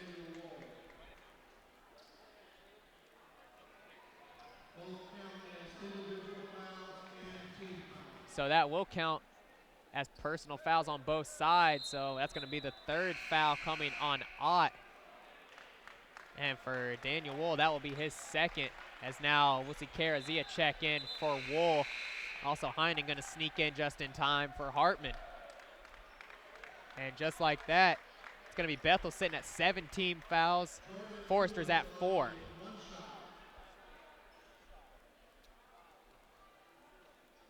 Kuhn at the line shooting for an and one opportunity. And that will be good. So 69 to 61, 8-point advantage for the Pilots as we near 8 to play. Now the Foresters are used to this, having to claw their way back, so hopefully they start doing that right here. Can't let that gap get too big, especially when we're coming down to the final few minutes. Heinen up top, 15 to shoot. Murder now with it, under 10. Good defense here. Murder inside to Lockwood, just gets it off in time. And like you said, that was great defense by the Pilots. It really was, but the Foresters did a great job of staying strong with the ball, looking for the open man and taking what they were given. So the Foresters, once again, with the shot clock winding down, they don't panic. We saw Benedict thought he was going to look for a three, or Murder had a little open opportunity, but instead waited those extra few seconds and turned into points. So we see Yo nearly losing it out of bounds for a miscue from him. Under 5, he'll fire the three. Way off the mark. Heinen with the rebound.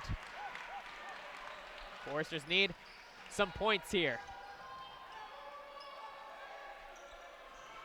Down low, Lockwood being aggressive. Can't get it to fall over Ott. Ooh, we got a couple players tangled up down there, but guess it didn't turn into anything. I thought we were about to have another double technical or something. Yo inside, gonna be fouled by Murder. They're gonna say no shot, I believe. That's gonna be the second foul on Murder. That should. Thought that was gonna bring us to our under 8. As now we'll see Wool coming in for Lockwood.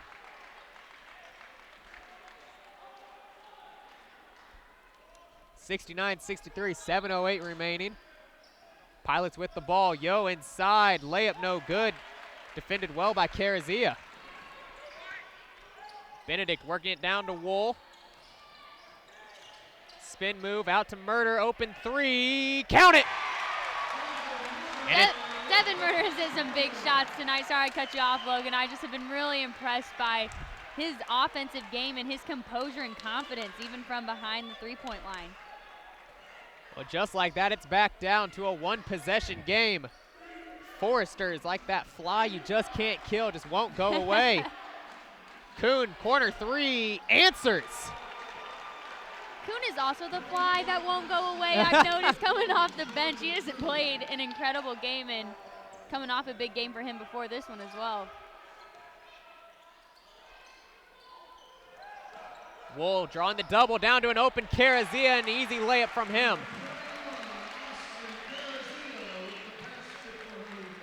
6 minutes to play, 4-point ball game. Who would have thought we'd be here if you were watching in the first 5 minutes of this ball game? Oh man, I was just about to say it's amazing how much it's turned around. It was a completely different atmosphere at the beginning of this game. Inside, Kuhn gets it blocked. Ott's put back no good. Second one finally gonna drop. And there's that rebounding margin we talked about, how good Bethel is on the boards and starting to come in handy for him. So far, with a couple of second chance opportunities. Karazia now trying to battle Ott down low, forces it up and gets it to fall. Thought we're gonna get another foul there. I would have liked that, and then hopefully would have been shooting.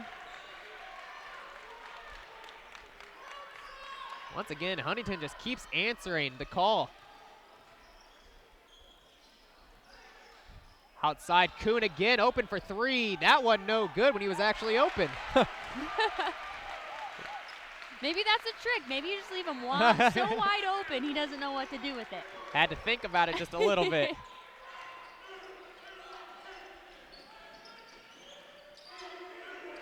See the clear isolation down low for Wool. Foresters get it there. Now up to Murder for three. He's feeling it. Knew that one was good before it left his hand. Devin Murder, spark plug here in the second half. Pair of threes, and it's a 1-point ball game. And now Bethel gonna take a timeout. 74-73. 4:33 remaining in the ball game, and the Foresters gonna be able to pull away. Huntington really doing a nice job battling back. 1-point ball game. We'll have more when we return.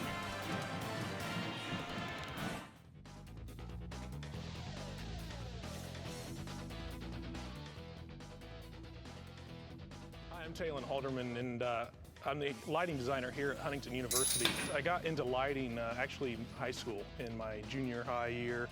7th and 8th grade, was just asked nonchalantly to do some lighting for the choir concerts at my high school. And, I jumped behind the lighting console, and that kind of sparked my love for it. And I've been doing lighting ever since. So I guess being a lighting designer really lets me creative release, really. I mean, I see things different than other people, but when I look at something, how can that be lit differently in a way? How can it be lit artistically? Love the whole creative process from going to, okay, what are we lighting? Concert? Is it a theatrical production? Is it a church event? And going from that to the finished product and seeing it all come together, kind of mind-boggling, really. But it just makes me proud to be a part of that. So. We're back here inside Platt Arena on a snowy Tuesday evening. We're staying warm in here. Both teams getting hot in the second half. Yo inside and a charge! And that's the 4th foul on Clay Yo. Dan Wolf sliding over to take it, and Coach Lightfoot out on the floor trying to protest the call. Huge foul there for the star of the Pilots. Now we'll see Benedict coming back in for Hartman. Like the offense Benedict gives, like the defense Hartman gives, and like the coaching Coach Platt's doing here. Absolutely, all around just a great effort by the Foresters right now, clawing their way back and hopefully about to take the lead for the first time in a long time in this game. This arena will just erupt if the Foresters can get the lead here late in the ball game. Wool with it down low. Trying to find Carazia. Thought it was tipped, but instead going to be a turnover for Huntington. Like the idea, though, from Dan Wool, really staying calm, and nearly was going to be an easy 2 for Carazia.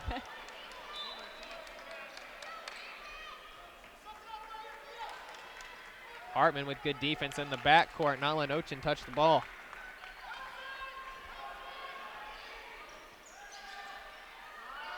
Kuhn decide not to take the 3, and now a foul going to be called on Carazia down low. Ott just clearing out position, and going to only be the 3rd foul on Carazia, who, like I mentioned, picked up 2 early fouls and stayed out of foul trouble since. When he just picked up that foul just now, I thought that was going to put him at 4 probably, but like you said, he kind of backed off and played some tough defense without getting into any more foul trouble. He knew when he needed to back off and has done pretty well. Good defense here so far from the Foresters. Now have a foul on Heinen late in the shot clock. That's going to be the 7th team foul, and that's going to put Fisher on the line, shooting the 1-and-1 for the Pilots. And Fisher, only a 75% free throw shooter. Only been to the line, has 67 attempts, and not as many as you would expect for a 6'8" big fella. Gonna get the friendly roll on the first, though. Now we see Benedict back into the ball game.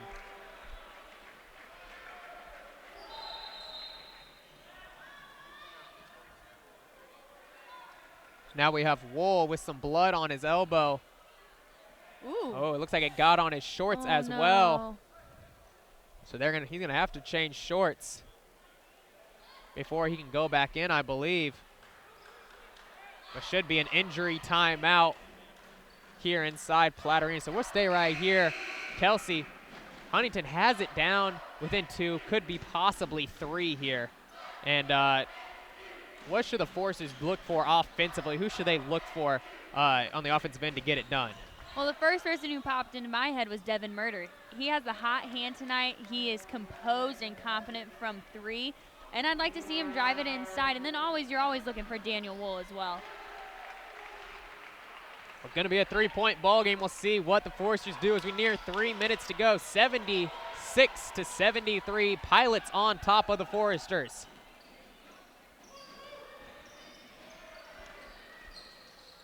Benedict picking up his dribble, going down to Wool. Carazia thought about the 3.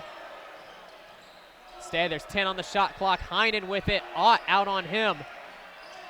Now Yo, one-on-one, Heinen taking it inside. Floater, no good. Yo with the rebound. One Crossroads League All-American against the other. I thought that was a great take by Heinen. Unfortunately, just didn't get the finish. Near block from Wool, but Yo able to tack 2 on, and just like that, it's a 5-point ball game. Under 3 to play. Coach Platt hasn't taken a timeout here in the second half after burning 4 in the first, and that's been a testament to how well Huntington's been playing as the Ocean tipped that ball out of bounds with 15 on the shot clock. Huntington needs a bucket here to keep it close.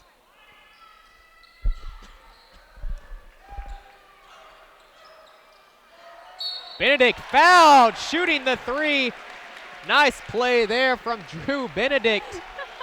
Maybe leaning into that one just a bit. Maybe just a little bit. We'll call it a natural shooting motion. Yep. So he is going to be getting 3. These free throws could be huge for the Foresters right now if he knocks these down. Benedict, an 80% free throw shooter from Columbia City. Nice pipeline there for the Foresters into Columbia City with Wool, Heinen, Benedict, and Coverstone.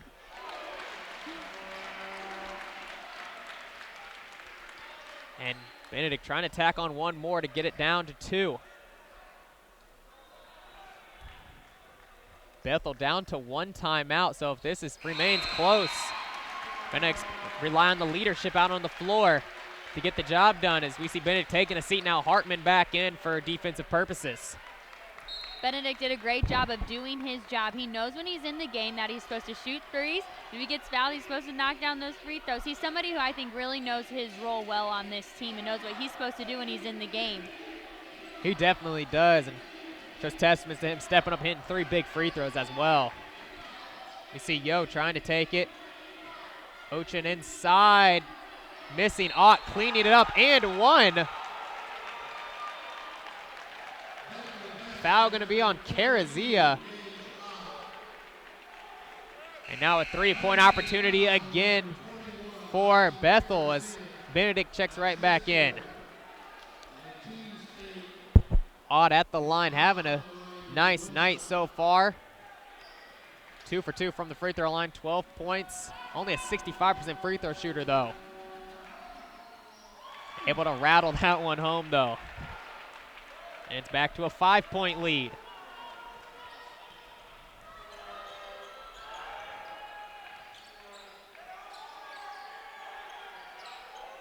Down low, Wool. Nice pass to Carazia, and a foul. And that should foul out Clay Yo. And that is going to be his 5th and final foul. So the leader of the Pilots, averaging 23 points per game, going to go to the bench with 5 fouls.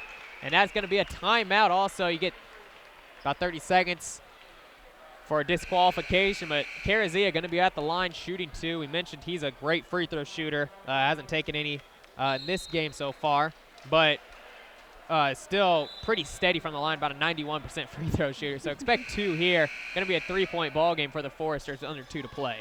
And when you have your leading scorer on the bench, that's a chance for the Foresters to really capitalize with Yo out of the game. Granted, we haven't seen him as much as we usually would because he's been in foul trouble, but having him off the floor for good, that helps, especially going into this these final 2 minutes. Clay Yo, though, really has been the one penetrating the defense inside and really done a nice job getting other guys open. He finished with 11 points, 8 rebounds, and big night for him. But like I said, not quite a 23-point outing, and that's what the Foresters needed, as Carazia does, in fact, hit both. So we've seen Kuhn hit some big shots, has been hesitant lately ever since missing that one open three. We'll see who steps up for the Pilots. Ochin inside, gets the layup. 1:30 remaining. 5-point ball game again. Neither team can get a defensive hold. Hartman down low, gets a nice layup. Carazia with the find. And a quick bucket in that. Foresters trying to save as much time as they can. 1 possession ball game. Huntington needs a stop.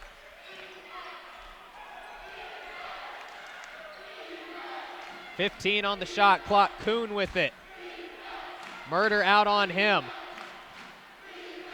Losing it. Heinen comes up with it.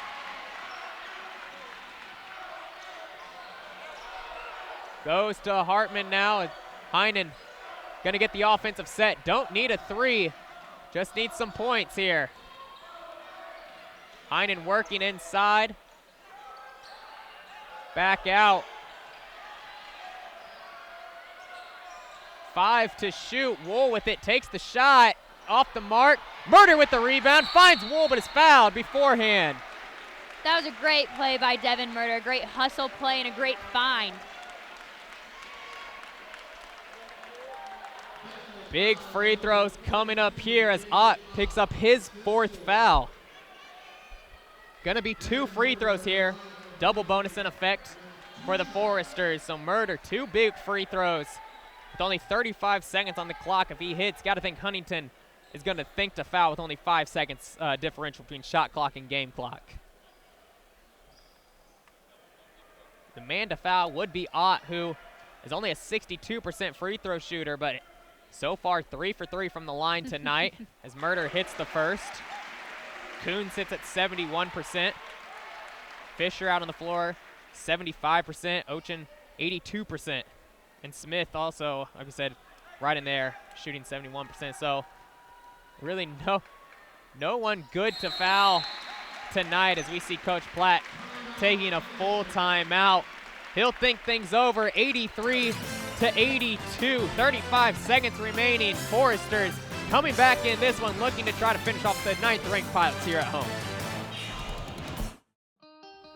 I'm Mike Frame. I'm the head baseball coach here at Huntington University. This is my 31st year here at the university.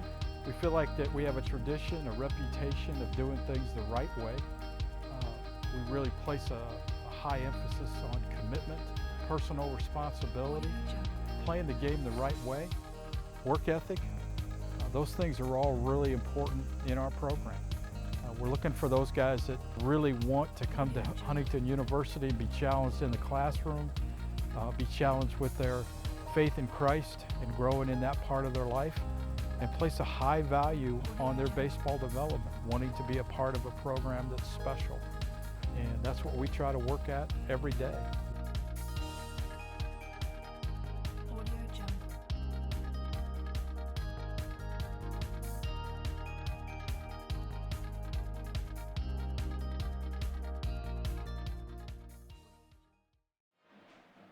Welcome back inside Platt Arena. And Kelsey, you got to think Foresters coming out of timeout might set up a full court press here.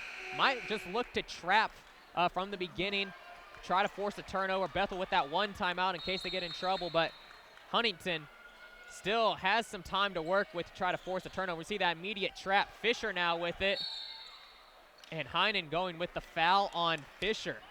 And Logan, you mentioned something very interesting during that past timeout. Both teams are 100% from the free throw line tonight. Not something you see very often, but something that's going to make these last 32 seconds very interesting. If they're going to the line and scoring each time, how this game plays out is really up in the air. Well, Huntington's 15 for 15 from the line. Bethel 9 for 9. Only the 9th team foul, so Fisher with the 1-and-1 here. Benedict back in the game. First free throw good from Fisher. Already had hit 2 free throws on the day. Big one coming here.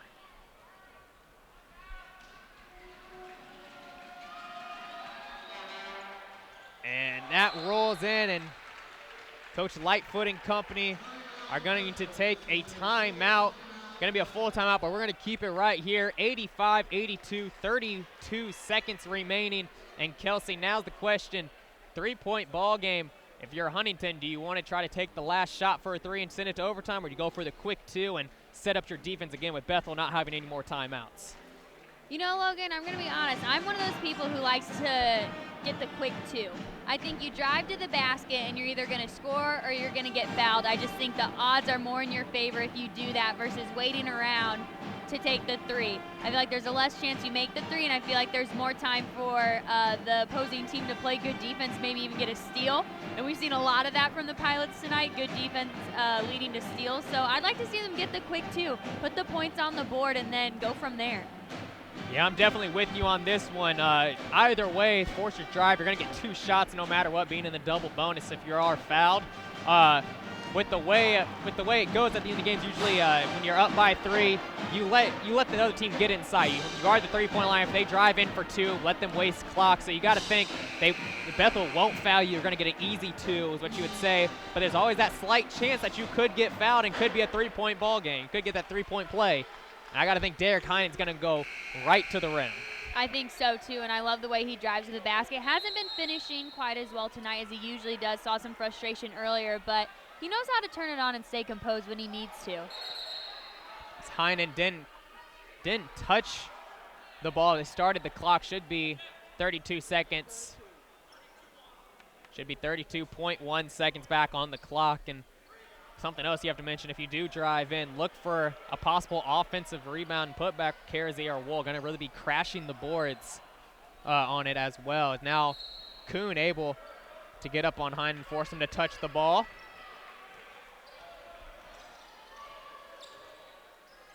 Looking for Benedict. Heinen now taking the 3, going to be off the mark. Ball hit out of bounds, going to stay with the Foresters. 20 seconds on the clock, and maybe Heinen forcing a 3 there. Not the play I don't think Coach Platt drew up. It's not the one you and I drew up, at least. So I don't think it was one Platt drew up. It seemed a little interesting to me, but got lucky and get to keep the ball. Looked like you saw Benedict trying to get open at the top. Wasn't there. Wool cutting inside, and Heinen tried to take the 3 himself. And now going Murder. Wool with it. Driving inside. Gets the 2 and a quick timeout from Coach Platt with 12 seconds remaining. Thought could have been an and 1 for Wool. Looked like he got hit on the head going up, and no foul call. So you have another full timeout on the floor. Both teams out of timeouts, 85-84. Bethel on top of Huntington, 12.2 seconds remaining. And Kelsey, we're back to the predicament. Does Huntington look to just immediately foul, or do you go for that trap? Possibly. Yeah, you could waste some time, but you never know with Bethel being out of timeouts. This one gets tough, Logan, because part of me wants to say foul right away in order to save yourself some time, but both teams are 100% from the free throw line. It's almost like saying, hey, here's 2, give me points since you've been 100% from the line. Now, granted, that could not happen. I'm thinking you go foul right away. What about you? You can disagree with me. That's all right. I think you let the inbound happen, obviously. If maybe force a turnover or a 5-second call. You never know. If you play good, sound defense, force something bad there, could lose it out of bounds. You never know. But I'm with you. If they immediately get it in, you have to get that immediate foul. It doesn't matter who it is, who you're fouling at that point. You have to save the clock. But if you can, you might want to look to possibly get Fisher. He was a bit shaky on hit both frees, but was a bit shaky on him as we see Ott going to the bench. Wasink coming in for him for free throw purposes late in the game. Wasink only shot 9 free throws total on the year, but is 89%. Has hit 8 of 9 of them. So wow, definitely the free throw shooting team out on the floor. Smith going to be the inbounder. Forrester's electing not to put anyone on the inbounder. Inbound goes to Fisher. No, he's not fouled, and finally Smith is with 9 seconds on this clock. So now Smith, the 71% free throw shooter, the senior from Peru, Indiana, going to the line to shoot 2. Smith already been there, has hit 2. Big 2 free throws here to try to make it a 3-point ball game. And misses the first free throw of the game. The first one of the game, something we've never seen before. Benedict coming in for a Hartman.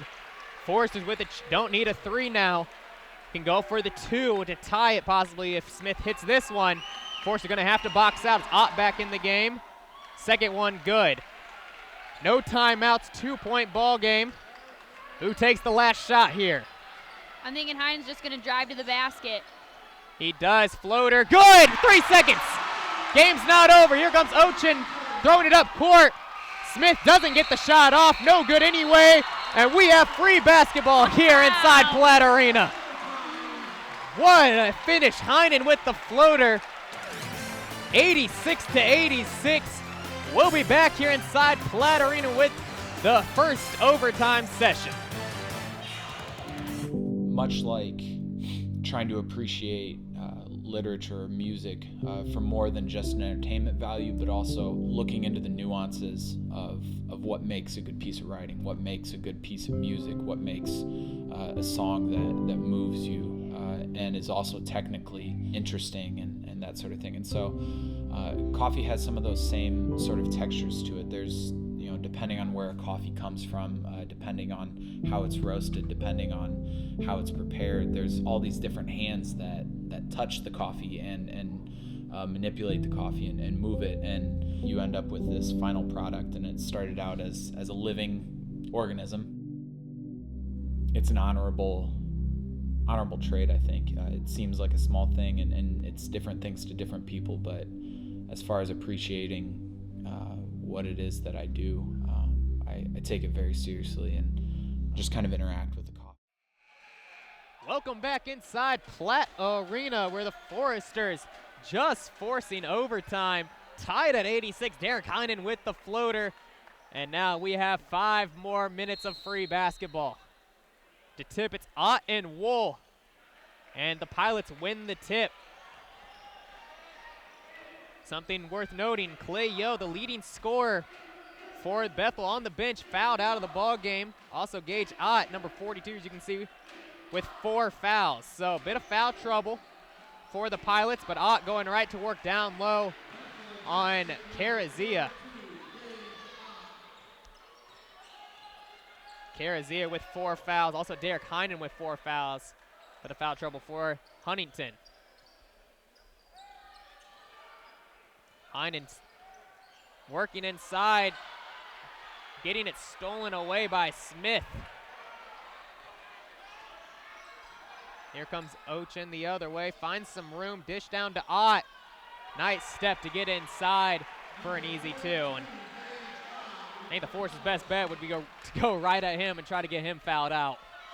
I think so too, Logan. He's an obvious threat down low, somebody who wants to score. 15 on the shot clock. Wool with it, going baseline, and is fouled by Smith. And once again, the fouls just go right over into the overtime. They're going to carry over, so both teams in the double bonus. So Wool at the line shooting 2, and that's Smith's 4th foul as well for Bethel. And a team that doesn't like going to their bench might be forced to later in the overtime. And Wool leaves it short for the first miss at the free throw line for the Foresters.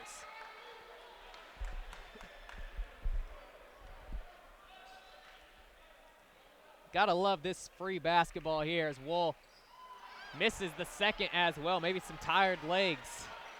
90-86, 3:40 remaining. And the thing is, he's got to bounce back right from that. He can't dwell on those 2 missed free throws. There's 3 full minutes still to play. He's got to go to work. Not quite sure how that ball went in, but now it's a 6-point advantage off the layup from Smith. Foresters need to score here in the overtime, yet to score. Some empty possessions as Wool finds himself double teamed, and it's stolen away. Smith with it.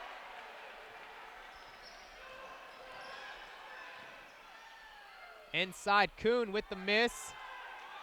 Gets the rebound, and Bethel with the shot, with the fresh shot clock now with 3 minutes to go. 6-point ball game.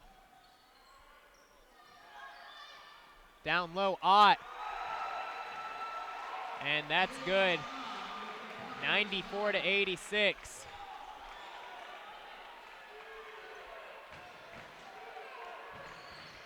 Down low, Wool, and he's fouled. So Wool will go back to the free throw line to shoot 2. Bethel yet to be stopped down low. Seems like they're scoring at every opportunity they've gotten in overtime. And fairly easy baskets, too. I like to see the Foresters pick up their defensive play. Now we see Benedict checking back in.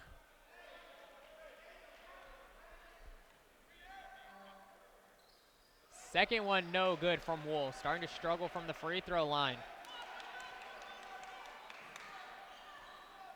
7-point ball game, under 3 to play. Bethel gonna just waste some clock.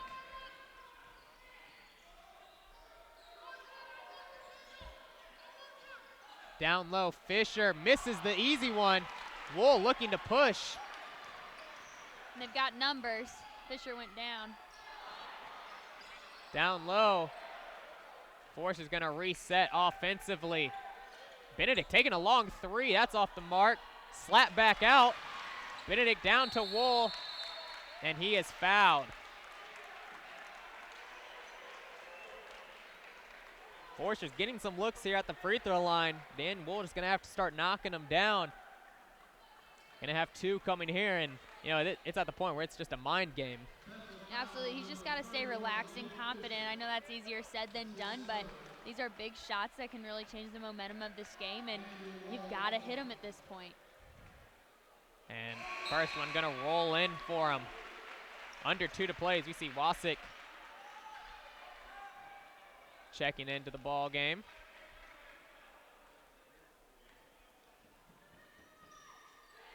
As that was Smith's 5th foul as he fouled out. 5-point ball game, under 2 minutes. 2 players fouled out for Bethel. Foresters down by 5. It's their opportunity to capitalize with those 2 players out. 3 from Kuhn, and that's a dagger.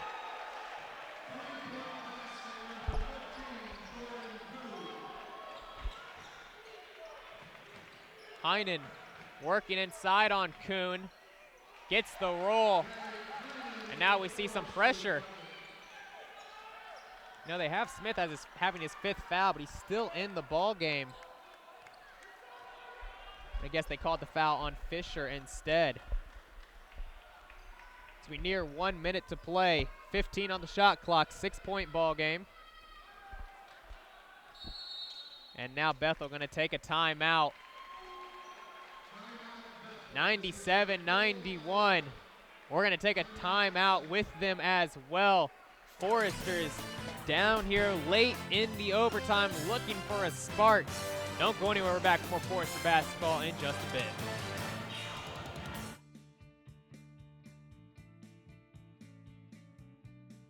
My name is Tori Stogdale. I'm a sophomore transfer student from Greenwood, Indiana. I transferred to Huntington University because I really like the whole Christian atmosphere. My boyfriend lives here and I'm rooming with my best friend of 17 years and I couldn't ask for anything better. Before I moved to Huntington, me and my boyfriend were having a long distance relationship. It was about 2 hours away and it was definitely really hard, but we made it work. So it's been great to actually be able to see each other every day and spend a lot of time with each other. My roommate's Marlena and we've been best friends for 17 years. We've always done everything together. We've been the bestest friends. Definitely the hardest thing about being away from home is definitely being away from my family. Like, this is the furthest and longest I've ever been away from them, and we're super close, so it's definitely very hard.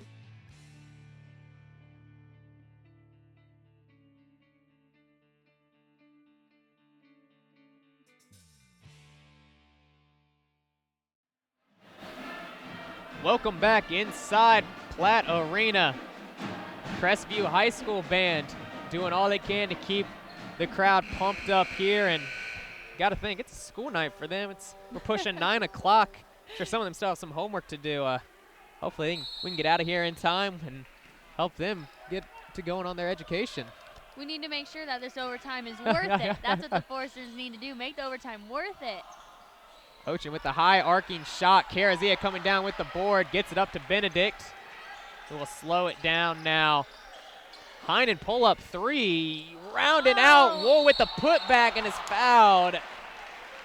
almost had a crucial three-point play, but instead is going to the line to shoot 2. First I thought maybe that 3 was going in, then I thought we were going to get the 3-point play from Daniel Wool, but hopefully we're looking at least 2 points here from the free throw line.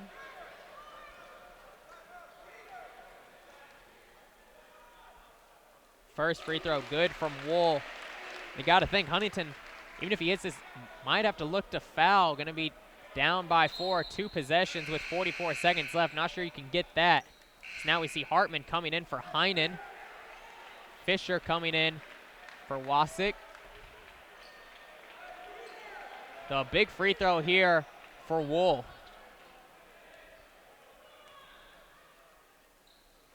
And that rattles home. Now we see the pressure. Could be a 5-second call, and is! Great defense by the Foresters right there. That's about the best thing you could ask for. Huntington doesn't need a 3, just needs some points on the board. Being down by 4, 44.8 seconds left. My goodness, this ball game. Wool with it and is fouled. Fisher gonna be called for it, and Dan Wool again. Just gonna make a living at the free throw line. That's gonna be Fisher's 4th foul.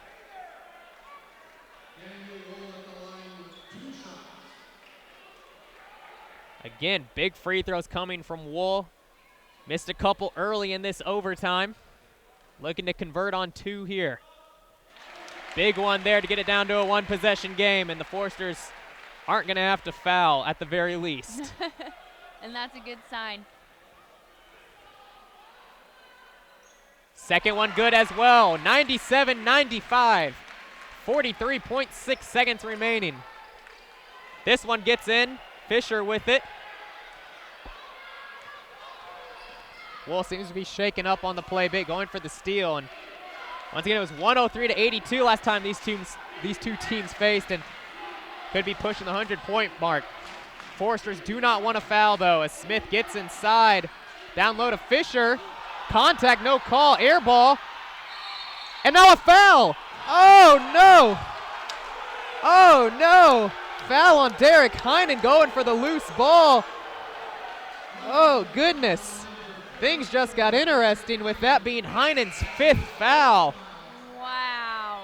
Oh, goodness. With the 50-50 ball, I don't know if you can really make that call. That's very interesting to me.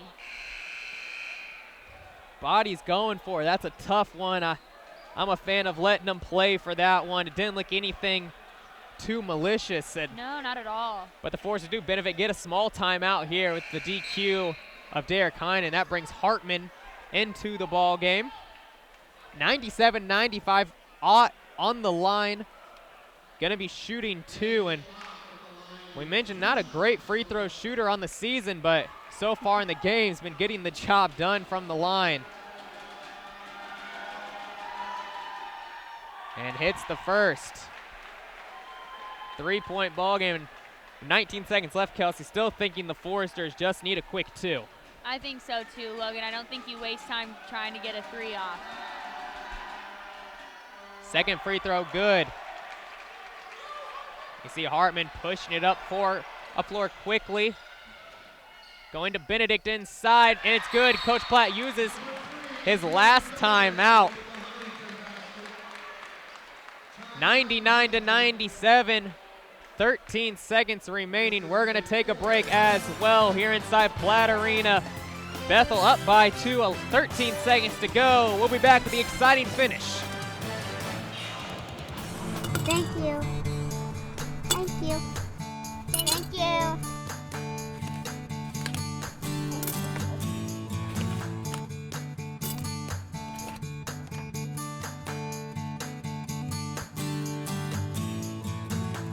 Thank you. Have a nice day. Save 7 cents on every gallon of fuel with the JJ's Excellence Card. Stop in at any JJ store and get yours. Welcome back inside Platt Arena. It's been a fun one. Dan Wool's been leading the way for the Foresters. 29 points so far off a 9 of 13 shooting, 11 for 14 from the free throw line. But still, Bethel holds the slight 2-point advantage. Ott so far 20 points and perfect from the free throw line. And Forrester's down by 2, gonna have to foul someone, Kelsey.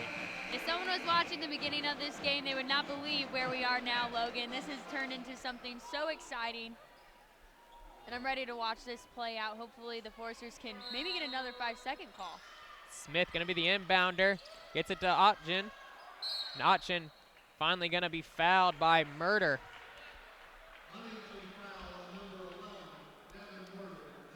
Otchin, 82% from the free throw line.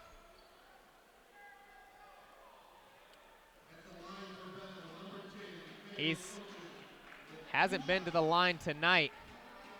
Big 2 free throws for him. Gets the friendly roll on the first. Still a 1-possession game with 11 seconds. If he misses this one, Foresters might look for that 3 ball. If not, got to think go for that quick 2 again and set up the press. No, Bethel's not going to foul. Hartman leaving it off for Wool. Wants the 3 off the mark. And a foul going into the stands. Foul going to be on Murder with just under 4 seconds remaining. And Otchin going to go back to the line to shoot 2. Tough ending here for the Foresters. Yeah. That's what I was just thinking, Logan. He just hit 2 really big free throws, and honestly, that's been a huge game changer tonight, is the fact that both teams have really been hitting their free throws, and especially when they're crucial. Surprised to see the quick pull-up 3 from Wool also on that play. Thought Hartman was going to maybe drive in, but instead went right to Wool. And definitely just a tough miss there. Otchin able to hit both, and we'll see the quick pull-up 3 from Hartman. Gets it to fall right at the buzzer. But the Foresters losing this one 103-100. Thought it was be in the 100s. Bethel scored 103 last time. Get there again.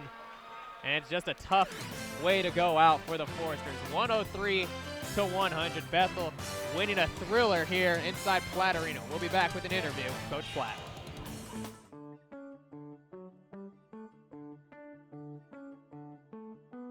If you look at a variety of the research regarding the top skill sets that employers are looking for, communication always ranks top 5. Many times it's the top 3. These are skills that are far more important, not only in job, but in life, in family context, in social context, in professional contexts.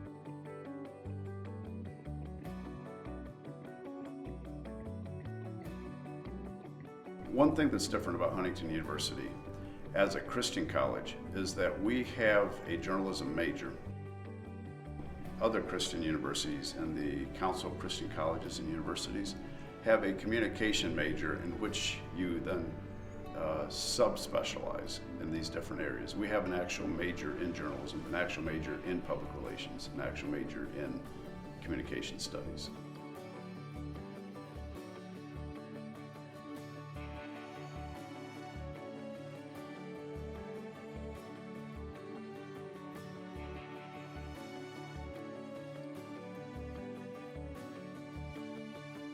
Teachers try to incorporate different aspects of like the Bible into or core curriculum. There's so many things that can spark, you know, excitement, enthusiasm. But here you're reminded that in all of that fluff, in all of that glam, that Christ is the center and Christ is core.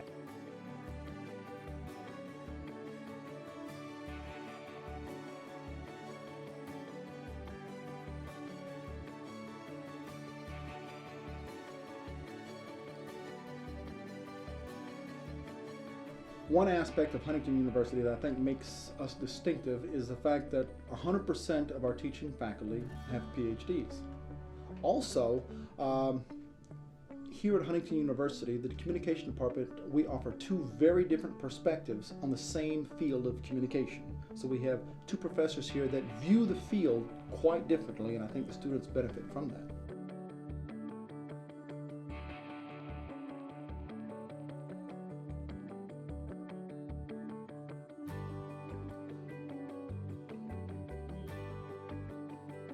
in the Gospels, and I see Jesus interacting with people. He was a really good communicator and understood people well. That's kind of what communication is about, trying to be clear about what you're saying and to understand people. And so by practicing communication, I think we can become better at doing that, and I can be more like Christ in that way.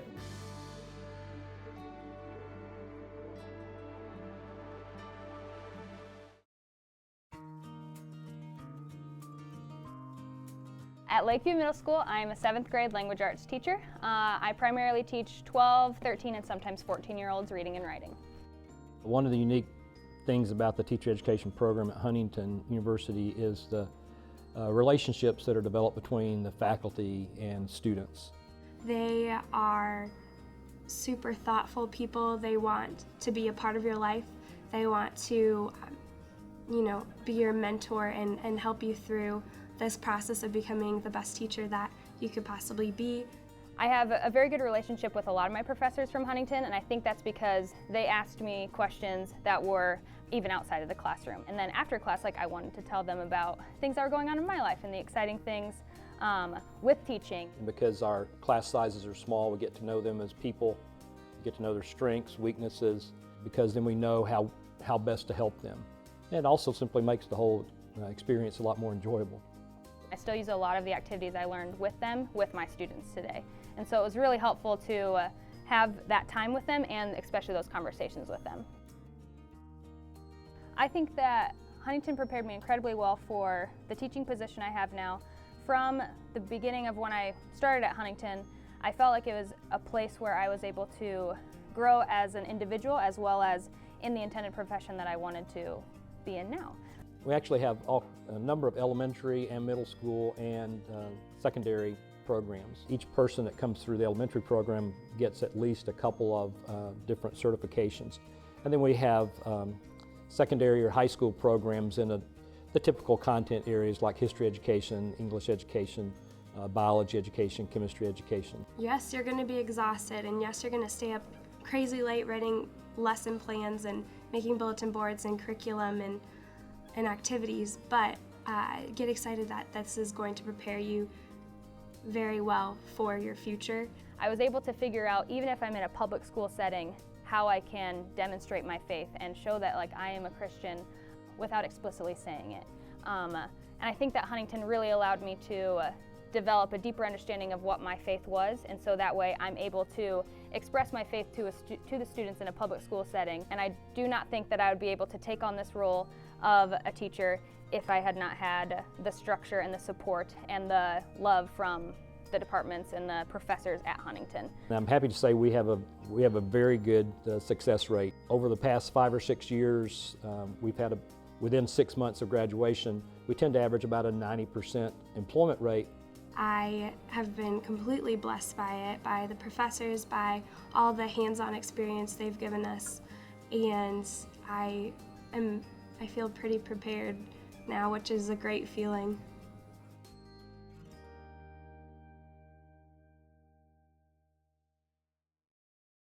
What makes the HU music department special, I think, is basically the people that make up the department.